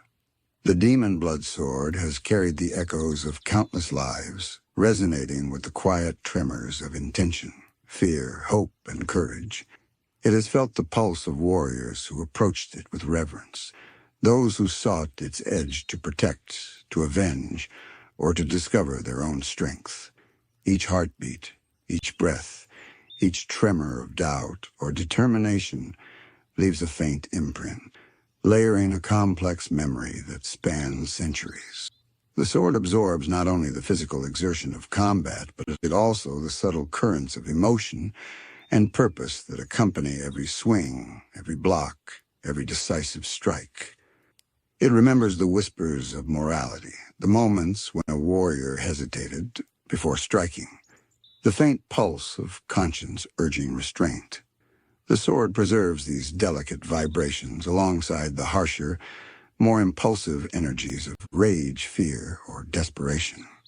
In doing so, it forms a tapestry of understanding that stretches beyond the individual, capturing the eternal interplay of hunger and honor, instinct and intellect, desire and duty. The demon blood sword recognizes that power is never neutral. Every act of violence, every moment of mercy, every decision to wield or abstain leaves a lasting echo, and it carries these echoes patiently, without judgment, but with deep awareness. It has witnessed the quiet rhythm of preparation before battle, the deliberate sharpening of its edge, the careful positioning of hand and wrist, and the faint tremor of a warrior's anticipation. It knows the weight of expectation, the responsibility that comes with wielding a weapon capable of altering destiny. It senses the subtle dialogue between blade and bearer, a silent communication that transcends words. The sword hums softly with this understanding, attuned to the slightest shift in pressure, intention, and emotion, preserving the resonance of every precise movement and every fleeting lapse of judgment. The demon blood sword remembers the ephemeral triumphs, the fleeting victories that are earned through patience, skill, and understanding. It has felt the exhilaration of a strike that lands perfectly, the quiet thrill of a defense executed with grace, and the subtle satisfaction of instinct and strategy aligning in harmony. These vibrations are stored like echoes in its metallic heart, layered carefully over centuries of encounters, each one contributing to its ongoing awareness of human endeavor and moral complexity. It has observed the cycles of life, death, and legacy, the passing of generations of warriors, and the ebb and flow of kingdoms and conflicts across time. The sword carries the subtle resonance of each era, the faint hum of battles long past, and the delicate tremor of human ambition and vulnerability.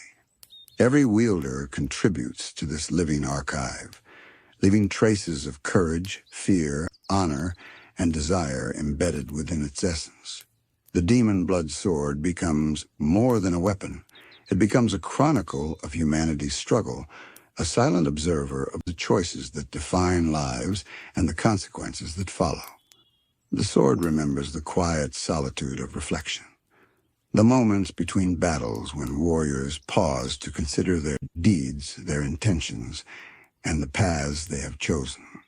It senses the tremor of contemplation, the soft pulse of regret or pride, and the subtle hum of moral awareness that lingers in these pauses.